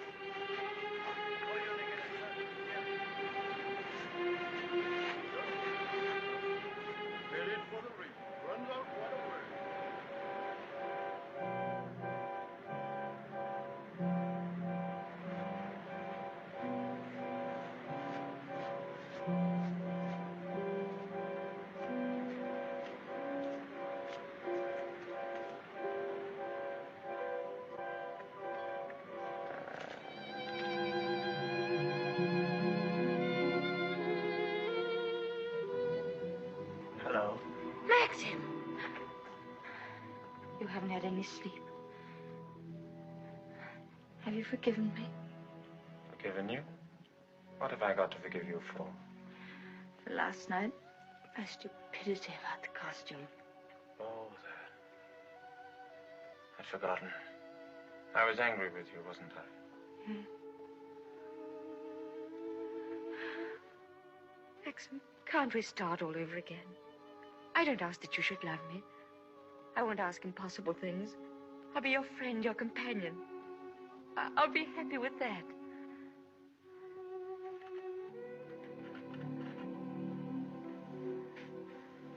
You love me very much, don't you?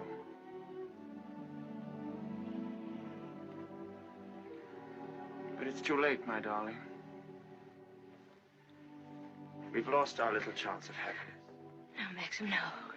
Yes. It's all over now.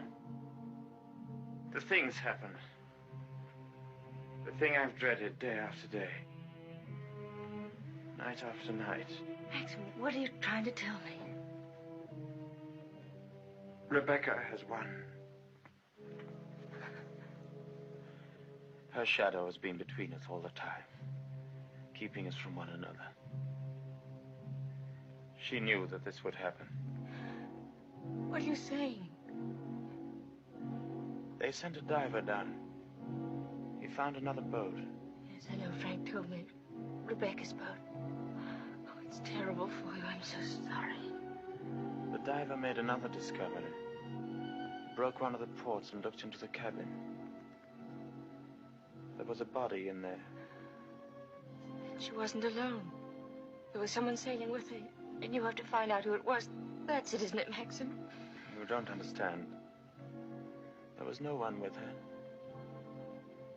It's Rebecca's body lying there on the cabin floor. The woman that was washed up at Hitchcock. The woman that is now buried in the family crypt. That was not Rebecca. That was the body of some unknown woman. Unclaimed, belonging nowhere. I identified it, but I knew it wasn't Rebecca.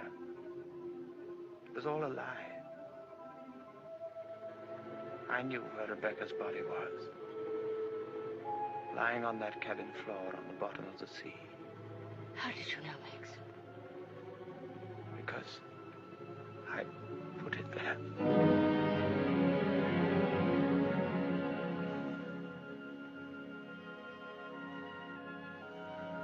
Will you look into my eyes and tell me that you love me now?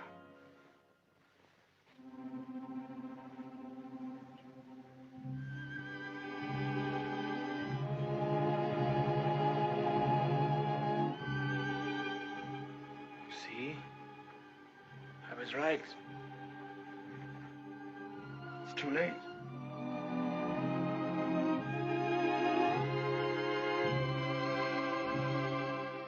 No, it's not too late.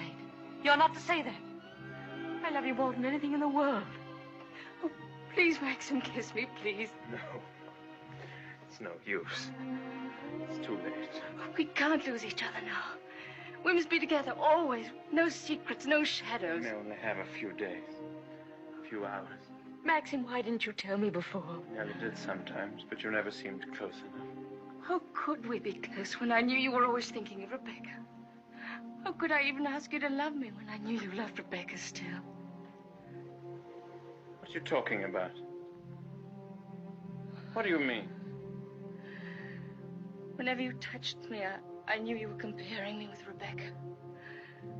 Whenever you looked at me, or spoke to me, or walked with me in the garden, I knew you were thinking, this I did with Rebecca, and this, and this. Oh, it's true, isn't it? You thought I loved Rebecca? You thought that? I hated her.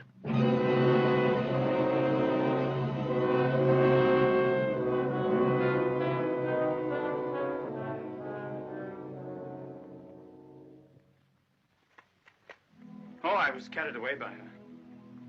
Enchanted by her, as everyone was. And when I was married, I was told I was the luckiest man in the world. She was so lovely. So accomplished. So amusing. She's got the three things that really matter in a wife, everyone said. Breeding, brains, and beauty. And I believed them. Completely. But I never had a moment's happiness with her. She was incapable of love, or tenderness, or decency. You didn't love her. You didn't love her. Do you remember that cliff where you first saw me in Montecarlo? Well, I went there with Rebecca on our honeymoon. That was when I found out about her. 4 days after we were married. She stood there laughing, her black hair blowing in the wind, and told me all about herself. Everything. Things I'll never tell a living soul.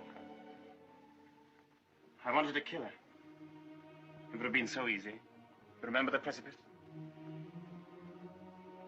I frightened you, didn't I? You thought I was mad. Perhaps I was. Perhaps I am mad. It wouldn't make for sanity, would it? Living with the devil. I'll make a bargain with you, she said. You look rather foolish trying to divorce me now after 4 days of marriage. So I'll play the part of a devoted wife, mistress of your precious Mandalay. I'll make it the most famous showplace in England, if you like. And people will visit us and envy us and say we're the luckiest, happiest couple in the country. What a grand joke it'll be. What a triumph. I should never have accepted her dirty bargain. But I did. I was younger then and tremendously conscious of the family honor. Family honor. She knew that I'd sacrifice everything rather than stand up in a divorce court and give her away, admit that our marriage was a rotten fraud. You despise me, don't you? As I despise myself. You can't understand what my feelings were. Can you? Of course I can, darling. Of course I can. Well, I kept the bargain, and so did she, apparently. Oh, she played the game brilliantly. But after a while, she began to grow careless. She took a flat in London, and she'd stay away for days at a time. Then she started to bring her friends down here. I warned her, but she shrugged her shoulders. What's it got to do with you, she said. She even started on Frank. Poor, faithful Frank. Then there was a cousin of hers, a man named Favell. Yes, I know him. Came the day you went to London. Why didn't you tell me? I didn't like to. I thought it would remind you of Rebecca. Remind me? As if I needed reminding. Favell used to visit her here in this cottage. I found out about it, and I warned her that if he came here again, I'd shoot them both. One night, when I found that she'd come back quietly from London, I thought that Favell was with her. And I knew then that I couldn't stand this life of filth and deceit any longer. I decided to come down here and have it out with both of them. But she was alone. She was expecting Favell, but he hadn't come. She was lying on the divan, a large tray of cigarette stubs beside her. She looked ill, queer. Suddenly she got up, started to walk toward me. When I have a child, she said, neither you nor anyone else could ever prove it wasn't yours. You'd like to have an heir, wouldn't you, Max, for your precious Mandalay? And she started to laugh. How funny. How supremely, wonderfully funny. I'll be the perfect mother, just as I've been the perfect wife. No one will ever know. It ought to give you the thrill of your life, Max, to watch my son grow bigger day by day, and to know that when you die, Mandalay will be his. She was face to face with me. One hand in her pocket, the other holding a cigarette. She was smiling. Well, Max, what are you going to do about it? Aren't you going to kill me? I suppose I went mad for a moment. I must have struck her. She stood staring at me. She looked almost triumphant. Then she started toward me again, smiling. Suddenly she stumbled and fell.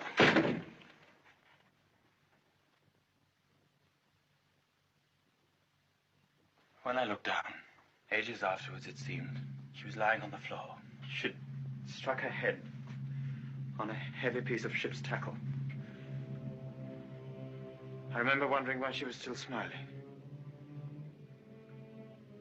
And I realized she was dead. But you didn't kill her. It was an accident. Who would believe me? I lost my head. I just knew I had to do something. Anything. I carried her out to the boat. It was very dark. There was no moon. I put her in the cabin. When the boat seemed a safe distance from the shore, I took a spike and drove it again and again through the planking of the hull. I opened up the sea cocks and the water began to come in fast. I climbed over into the dinghy and pulled away. I saw the boat heel over and sink. I pulled back into the cove. It started raining. Maxim, does anyone else know that? No, no one except you and me. We must explain it. It's got to be the body of someone you've never seen before. No, they're bound to know her. Her rings, bracelets she always wore. They'll identify her body. Then they'll remember the other woman. The other woman buried in the crypt. If they find out it was Rebecca, you must simply say that you made a mistake about the other body. That the day you went to Edgecombe, you were ill. You didn't know what you were doing. Rebecca's dead. That's what we've got to remember. Rebecca's dead. She can't speak. She can't bear witness. She can't harm you anymore. We're the only two people in the world that know, Maxim. You and I. I told you once that I'd done a very selfish thing in marrying you. You can understand now what I meant. I've loved you, my darling. I shall always love you. But I've known all along that Rebecca would win in the end. No, no. She hasn't won. No matter what happens now, she hasn't won.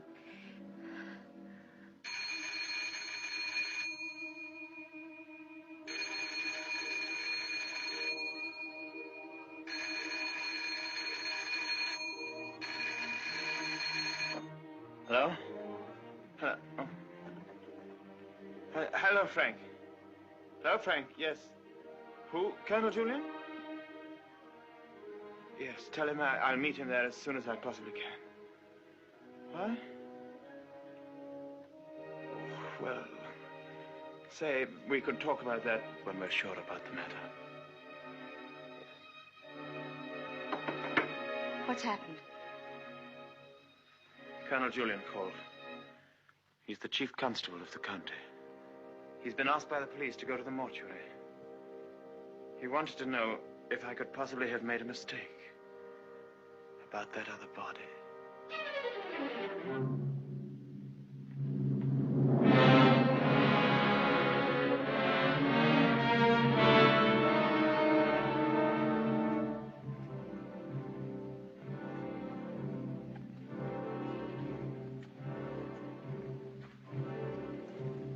Well, Colonel Julian, apparently I did make a mistake about that other body. The mistake was quite natural under the circumstances. Besides, you went well at the time. That's nonsense. I was perfectly well. Oh, don't let it worry you, Maxim. Nobody can blame you for making a mistake. Pity is you've got to go through the same thing all over again. What do you mean? Well, there had to be another inquest, of course. Same formality and red tape. Oh. Wish you could be spared the publicity of it, but I'm afraid that's impossible. Oh, yes, the publicity. I suppose Mrs. De Winter went below for something, and the squall hit the boat with nobody at the helm. I imagine that's about the solution of it, don't you think so, Crawley? Oh, yes. Probably the door jammed and she couldn't get on deck again. Yeah. Tad, boat builder, will undoubtedly come to some such conclusion. Why, what would he know about it? Well, he's examining the boat now. Purely as a matter of routine, you know. I'll be at the inquest tomorrow, Maxim. Quite unofficially, you know. We must get together for a game of golf when it's all over, eh? Bye-bye.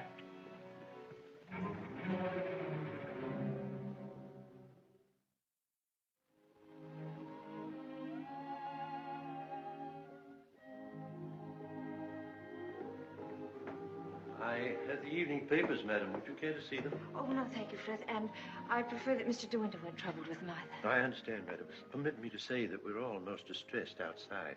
Oh, thank you, Frith. I'm afraid the news has been a great shock to Mrs. Danvers. Yes, I rather expected it would be. It seems there's to be a coroner's inquest, madam? Yes, Frith, it's purely a formality. Of course, madam. I wanted to say that if any of us might be required to give evidence, I should be only too pleased to do anything that might help the family.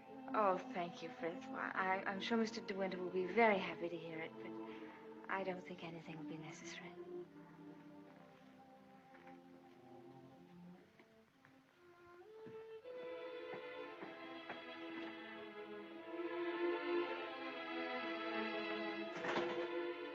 Maxim. Hello, darling. Oh, Maxim, I'm worried about what you'll do at the inquest tomorrow. What do you mean? You won't lose your temper, will you? Promise me that they won't make you angry. All right, darling. I promise. No matter what he asks you won't lose your head. Don't worry, dear. They can't do anything at once, can they? No. Then we've a little time left to be together. Yes. I want to go to the inquest with you. I'd rather you didn't, darling. But I can't wait here alone. I promise you I won't be in any trouble to you, and I must be near you so that no matter what happens, we won't be separated for a moment. All right, dear. I don't mind this whole thing, except for you. I can't forget what it's done to you. I've been thinking of nothing else since it happened.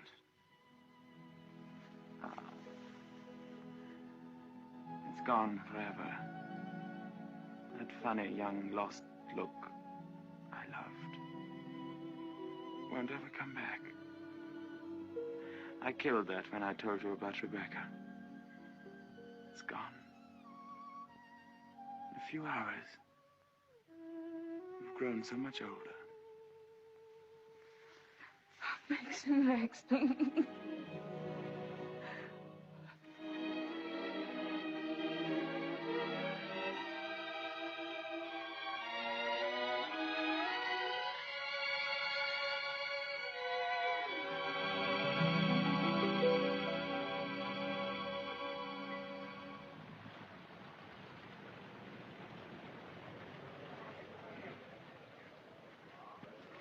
Black Jack Brady was his name.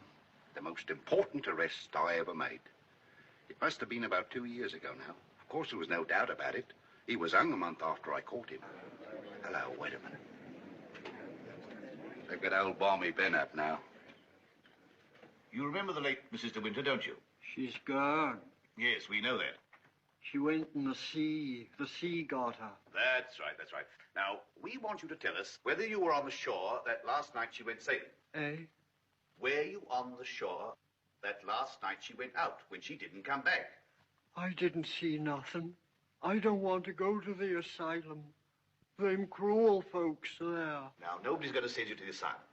All we want you to do is to tell us what you saw. I didn't see nothing. Come. Did you see Mrs. De Winter get into her boat that last night? I don't know nothing. I don't want to go to the asylum. Very well, you may go. You may go now. Now, Mr. Tabb. Yes, sir. Step forward, please.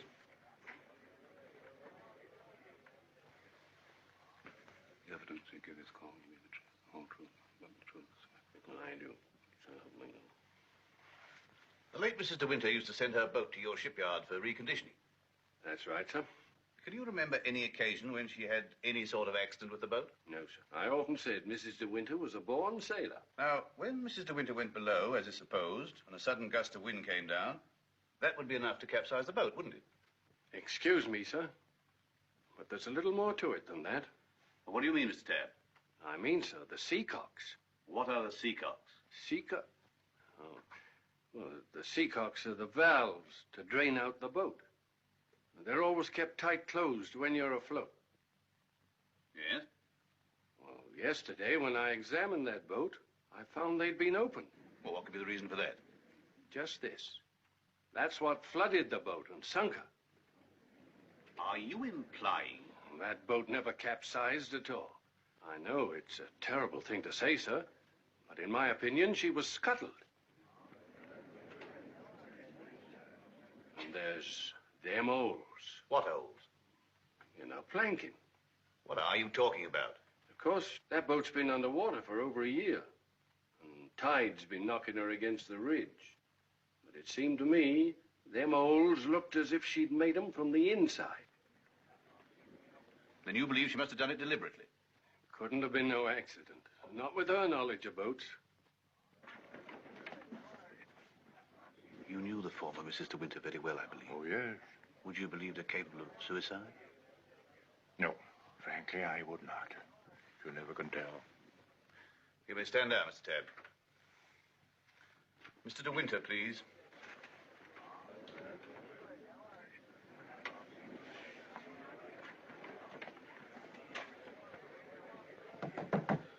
I'm sorry to drag you back for further questioning, Mr. De Winter, but you've heard the statement of Mr. Tabb. I wonder if you can help us in any way. I'm afraid not. Can you think of any reason why there should be holes in the planking of the late Mrs. De Winter's boat? Well, of course I can't think of any reason. Has anyone ever discussed these holes with you before? Well, since the boat has been at the bottom of the ocean, I scarcely think that likely. Mr. De Winter, I want you to believe we all feel very deeply for you in this matter, but you must remember that I don't conduct this inquiry for my own amusement. That's rather obvious, isn't it? I hope that it is. Well, since Mrs. De Winter went sailing alone, are we to believe that she drove those holes herself? Well, you may believe what you like. Can you enlighten us as to why Mrs. De Winter should have wanted to end her own life? I know of no reason whatever. Mr. De Winter, however painful it may be, I have to ask you a very personal question. Were relations between you and the late Mrs. De Winter perfectly happy? Were relations between you and the late Mrs. De Winter perfectly happy? I won't stand this any longer, and you might as well know now. My wife, she's fit. We'll adjourn till after lunch. Mr. De Winter, I presume you'll be available for us then? I told you should have had some breakfast. You're hungry, that's what's the matter with you.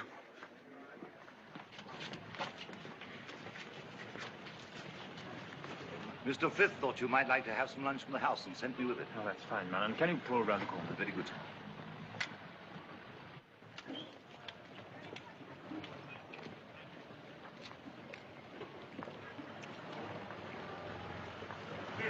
Awfully foolish to have me fainting like that. Nonsense. If you hadn't fainted like that, I'd have really lost my temper. Darling, please be careful.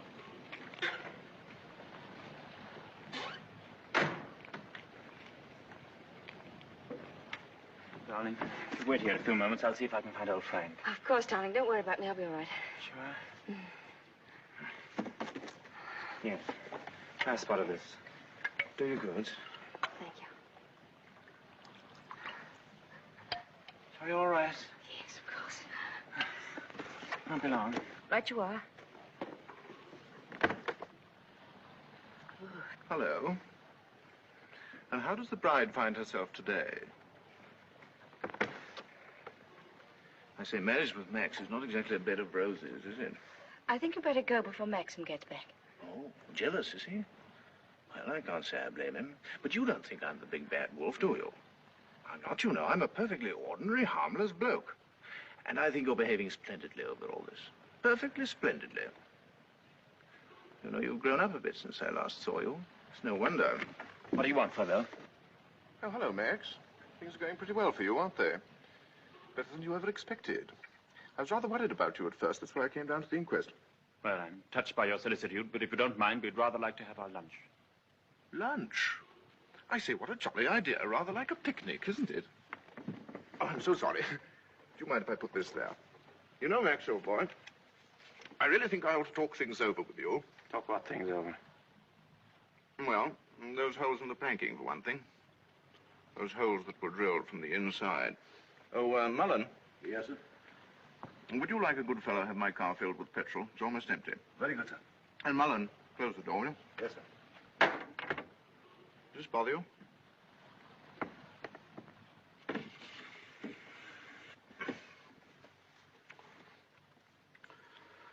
You know, boy, I have a strong feeling that before the day is out, somebody's going to make use of that rather expressive, though somewhat old-fashioned term, foul play. Am I boring you with all this? No? Good. Well, you see, Max, I'm finding myself in a rather awkward position. You've only got to read this note to understand. It's from Rebecca. And what's more, she had the foresight to put a date on it. She wrote it to me the day she died. Incidentally, I was out on a party on that night, so I didn't get it until the next day. And what makes you think that note would interest me? Oh, I'm not going to bother you with the contents now, but I can assure you that it is not the note of a woman who intends to drown herself that same night.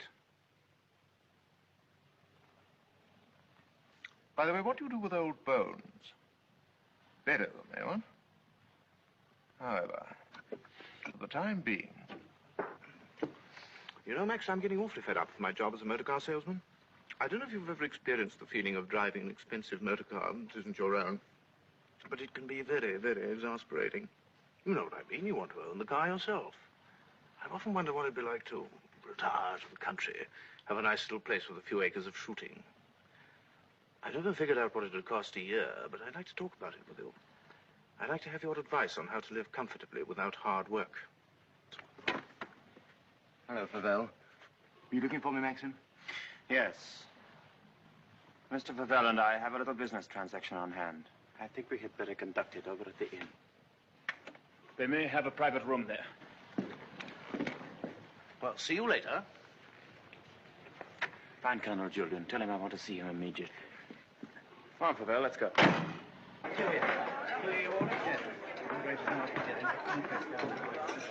Have you a private room, please? Of course, sir. Through there, sir. Hope this will do, Mr. De Winter. Oh, it's splendid. Splendid. Exactly like the Ritz. Any orders, gents? Yes, you might bring me a large brandy and soda. How about you, Max? Have one on me. I feel I can afford to play host. Thanks, I don't mind if I do. Make it two, will you, like a good fellow? Very good, sir. Where's Mr. De Winter? Through the other door, sir. Colonel Julian, this is Mr. Favell. Oh, I know Colonel Julian. We're old friends, aren't we? Well, since you're old friends, I assume you also know he's head of the police here. I think he might be interested to hear your proposition. Go on, tell him all about it. I don't know what you mean. I mean, is that I hope to give up selling cars and retire into the country. Actually, he offered to withhold a vital piece of evidence from the inquest if I made it worth his while. I only want to see justice done, Colonel. Now, that boat builder's evidence suggested certain possible theories concerning Rebecca's death. One of them, of course, is suicide. Now, I have a little note here which I consider puts that possibility quite out of court. Read it, Colonel. Jack, darling, I've just seen the doctor, and I'm going down to Mandalay right away. I shall be at the cottage all this evening and shall leave the door open for you. I have something terribly important to tell you. Rebecca. Now, does that look like the note of a woman who had made up her mind to kill herself? And apart from that, Colonel, do you mean to tell me that if you wanted to commit suicide, you'd go to all the trouble of putting out to sea in a boat and then take a hammer and chisel and laboriously knock holes through the bottom of it? Come, Colonel. As an officer of the law, don't you feel there are some slight grounds for suspicion? Of murder? What else? You've known Max a long time, so you know he's the old-fashioned type, who'd die to defend his honor, or who'd kill for it. It's blackmail. Pure and simple. Blackmail is not so pure, nor so simple. It can bring a lot of trouble to a great many people. And the blackmailer sometimes finds himself in jail at the end of it. Oh, I see. You're going to hold De Winter's hand through all this. Just because he's the big noise around here, and he's actually permitted you to dine with him. Be careful, Favell. You brought an accusation of murder. Have you any witnesses? Well, I do have a witness. Oh. It's that fellow Ben. That stupid coroner hadn't been as much of a snob as you are. He'd have seen that half-wit was hiding something. And why should Ben do that? Because we caught him once, Rebecca and I, peering at us through the cottage window. Rebecca threatened him with the asylum. That's why he was afraid to speak. But he was always hanging about. He must have seen this whole thing. It's ridiculous even listening to all this. You're like a little trades union, all of you, aren't you? And if my guess is right, Crawley, there's a bit of malice in your soul toward me, isn't there? Crawley didn't have much success with Rebecca. But he ought to have more luck this time. And the bride will be grateful for your fraternal arm, Crawley, in a week or so. Every time she faints, in fact. Go wake up! Maxim, please. That temper of yours will do you in yet, Max. Oh, excuse me, gentlemen. Now, is there anything else? Yes. You might bring Mr. De Winter a sedative. No, nothing at all. Just leave us. Very good. Now, Favell, let's get this business over. As you seem to have worked out the whole thing so carefully, perhaps you can provide us also with a motive. I knew you were going to bring that up, Colonel. I've read enough detective stories to know that there must always be a motive. And if you'll all excuse me a moment, I'll supply that, too. I wish you'd go home. You ought not to be here through all this. Please let me stay, Maxim. Surely, Colonel Julian, you're not going to allow this fellow to... My opinion of Favell is no higher than yours, Crawley. But in my official capacity, I have no alternative but to pursue his accusation. I entirely agree with you, Colonel. In a matter so serious as this, we must make sure of every point, explore every avenue. And, in fact, if I may coin a phrase, leave no stone unturned. Here she is, the missing link, the witness who will help supply the motive. Colonel Julian and Mrs. Danvers, I believe you know everyone else. Won't you sit down? No offense, Colonel, but I think I'll put this to Danny. She'll understand it more easily. Danny, who was Rebecca's doctor? Mr. De Winter always had Dr. McLean from the village. Now, you heard. I said Rebecca's doctor in London. I don't know anything about that. Oh, don't give me that, Danny. You knew everything about Rebecca. You knew she was in love with me, didn't you? Surely you haven't forgotten the good times she and I used to have down at the cottage on the beach. She had a right to amuse herself, didn't she? Love was a game to her. Only a game. It made her laugh, I tell you. She used to sit in her bed and rock with laughter at the lot of you. Can you think of any reason why Mrs. De Winter should have taken her own life? No, I refuse to believe it. I knew everything about her, and I won't believe it. There, you see, it's impossible. She knows that as well as I do. Now, listen to me, Danny. We know that Rebecca went to a doctor in London on the last day of her life. Who was it? I don't know. Oh, I understand, Danny. You think we're asking you to reveal secrets of Rebecca's life. You're trying to defend her, but that's what I'm doing. I'm trying to clear her name of the suspicion of suicide. Mrs. Danvers, it has been suggested that Mrs. De Winter was deliberately murdered. There you have it in a nutshell, Danny. But there's one more thing you'll want to know. The name of the murderer. It's a lovely name that rolls off the tongue so easily. George Fortescue Maximilian De Winter.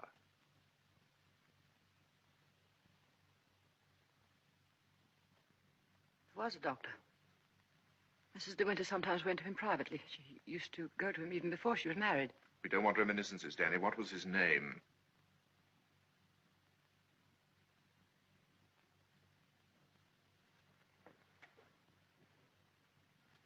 Dr. Baker, 165 Goldhawk Road, Shepherd's Bush.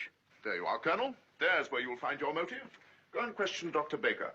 He'll tell you why Rebecca went to him, to confirm the fact that she was going to have a child. A sweet, curly-headed little child. It isn't true. It isn't true. She would have told me. She told Max about it. Max knew he wasn't the father, so like the gentleman of the old school that he is, he killed her. I'm afraid we shall have to question this, Dr. Baker. Here, here. But for safety's sake, I think I'd like to go along, too. Yes, unfortunately, I suppose you have the right to ask that. I'll see the coroner and have the inquest postponed pending further evidence. I say, aren't you rather afraid that the prisoner, shall we say, might bolt? You have my word for it that he will not do that. Toodaloo, Max. Come along, Danny. Let's leave the unhappy couple to spend their last moments together alone.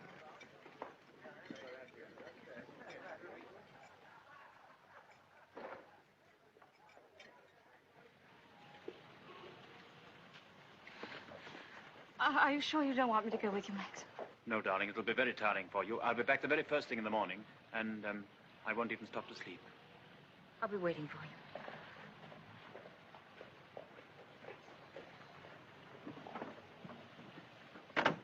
Ready, Maxim? Yes. You two go on ahead. I'll follow with Favel.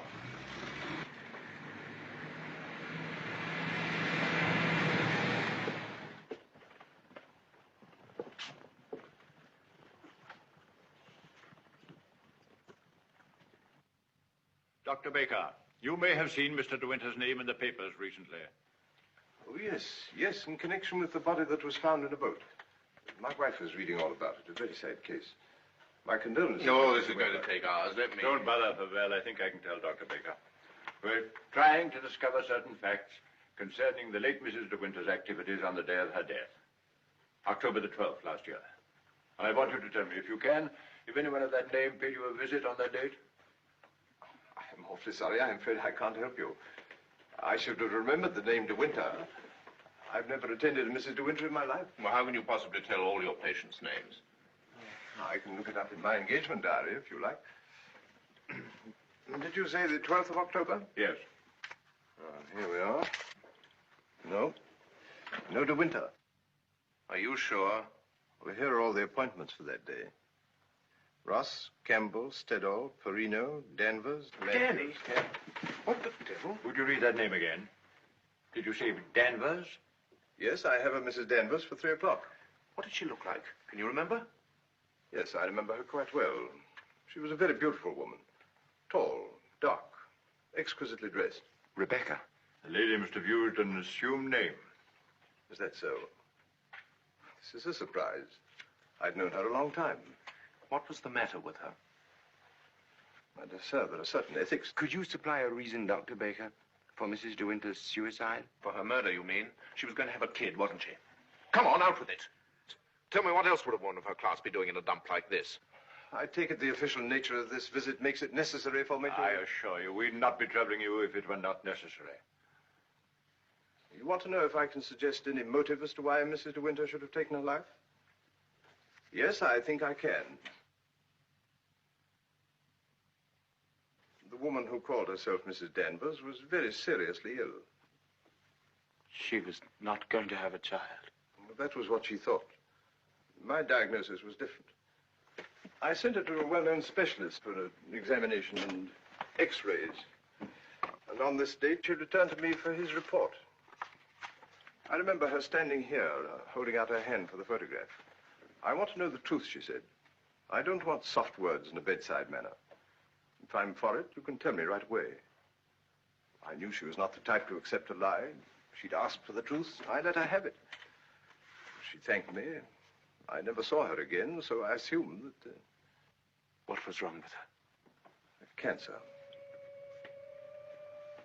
Yes, the growth was deep-rooted. An operation would have been no earthly use at all. In a short time, she would have been under morphia. There was nothing that could be done for her, except wait. Did she say anything when you told her? She smiled in a queer sort of way. Your wife was a wonderful woman, Mr. De Winter. And, oh, yes, I remember she said something that struck me as being very peculiar at the time.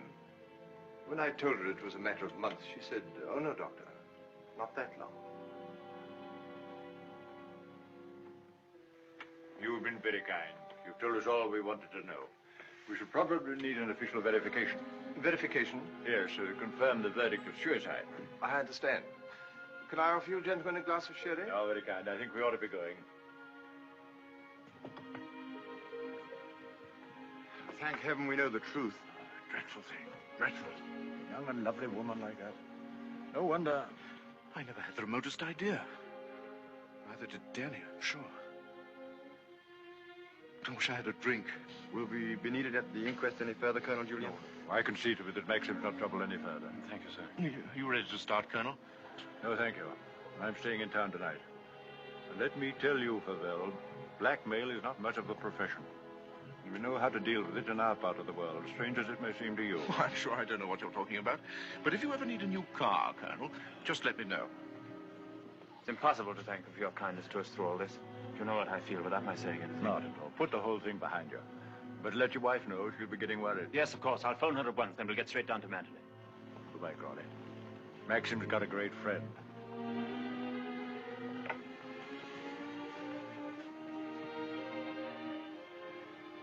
Frank, Yes, Maxim? Something you don't know. Oh, no, there isn't.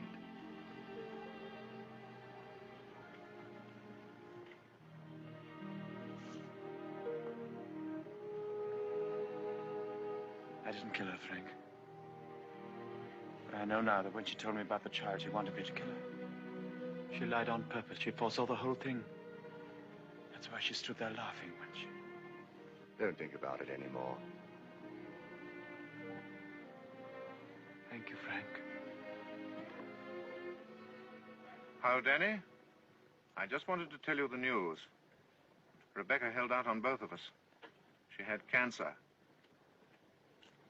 Yes, suicide. And now Max and that dear little bride of his will be able to stay on at Manderley and live happily ever after. Bye-bye, Danny. This your car, sir? Yes? Will you be going soon? This isn't a parking place, you know. Oh, isn't it? Well, people are entitled to leave their cars outside if they want to. It's a pity some of you fellows haven't anything better to do.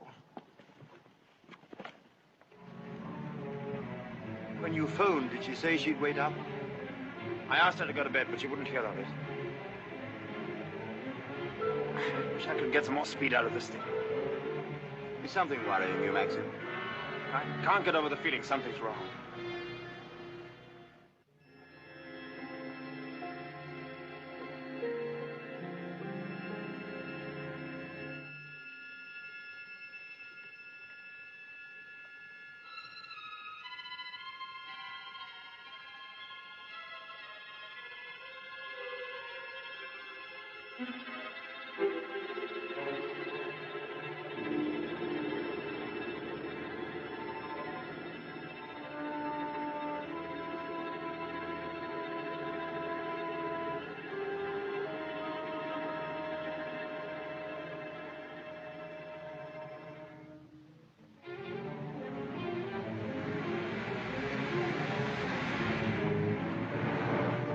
Frank.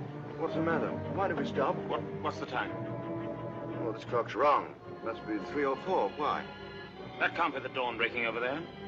It's in the winter that you see the northern lights, isn't it? That's not the northern lights. That's Manderley.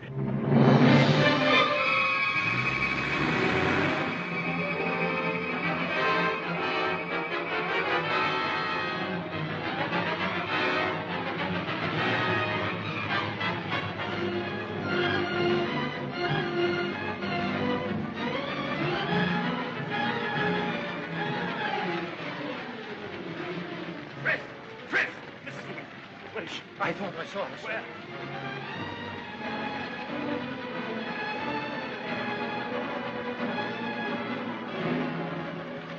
Maxim!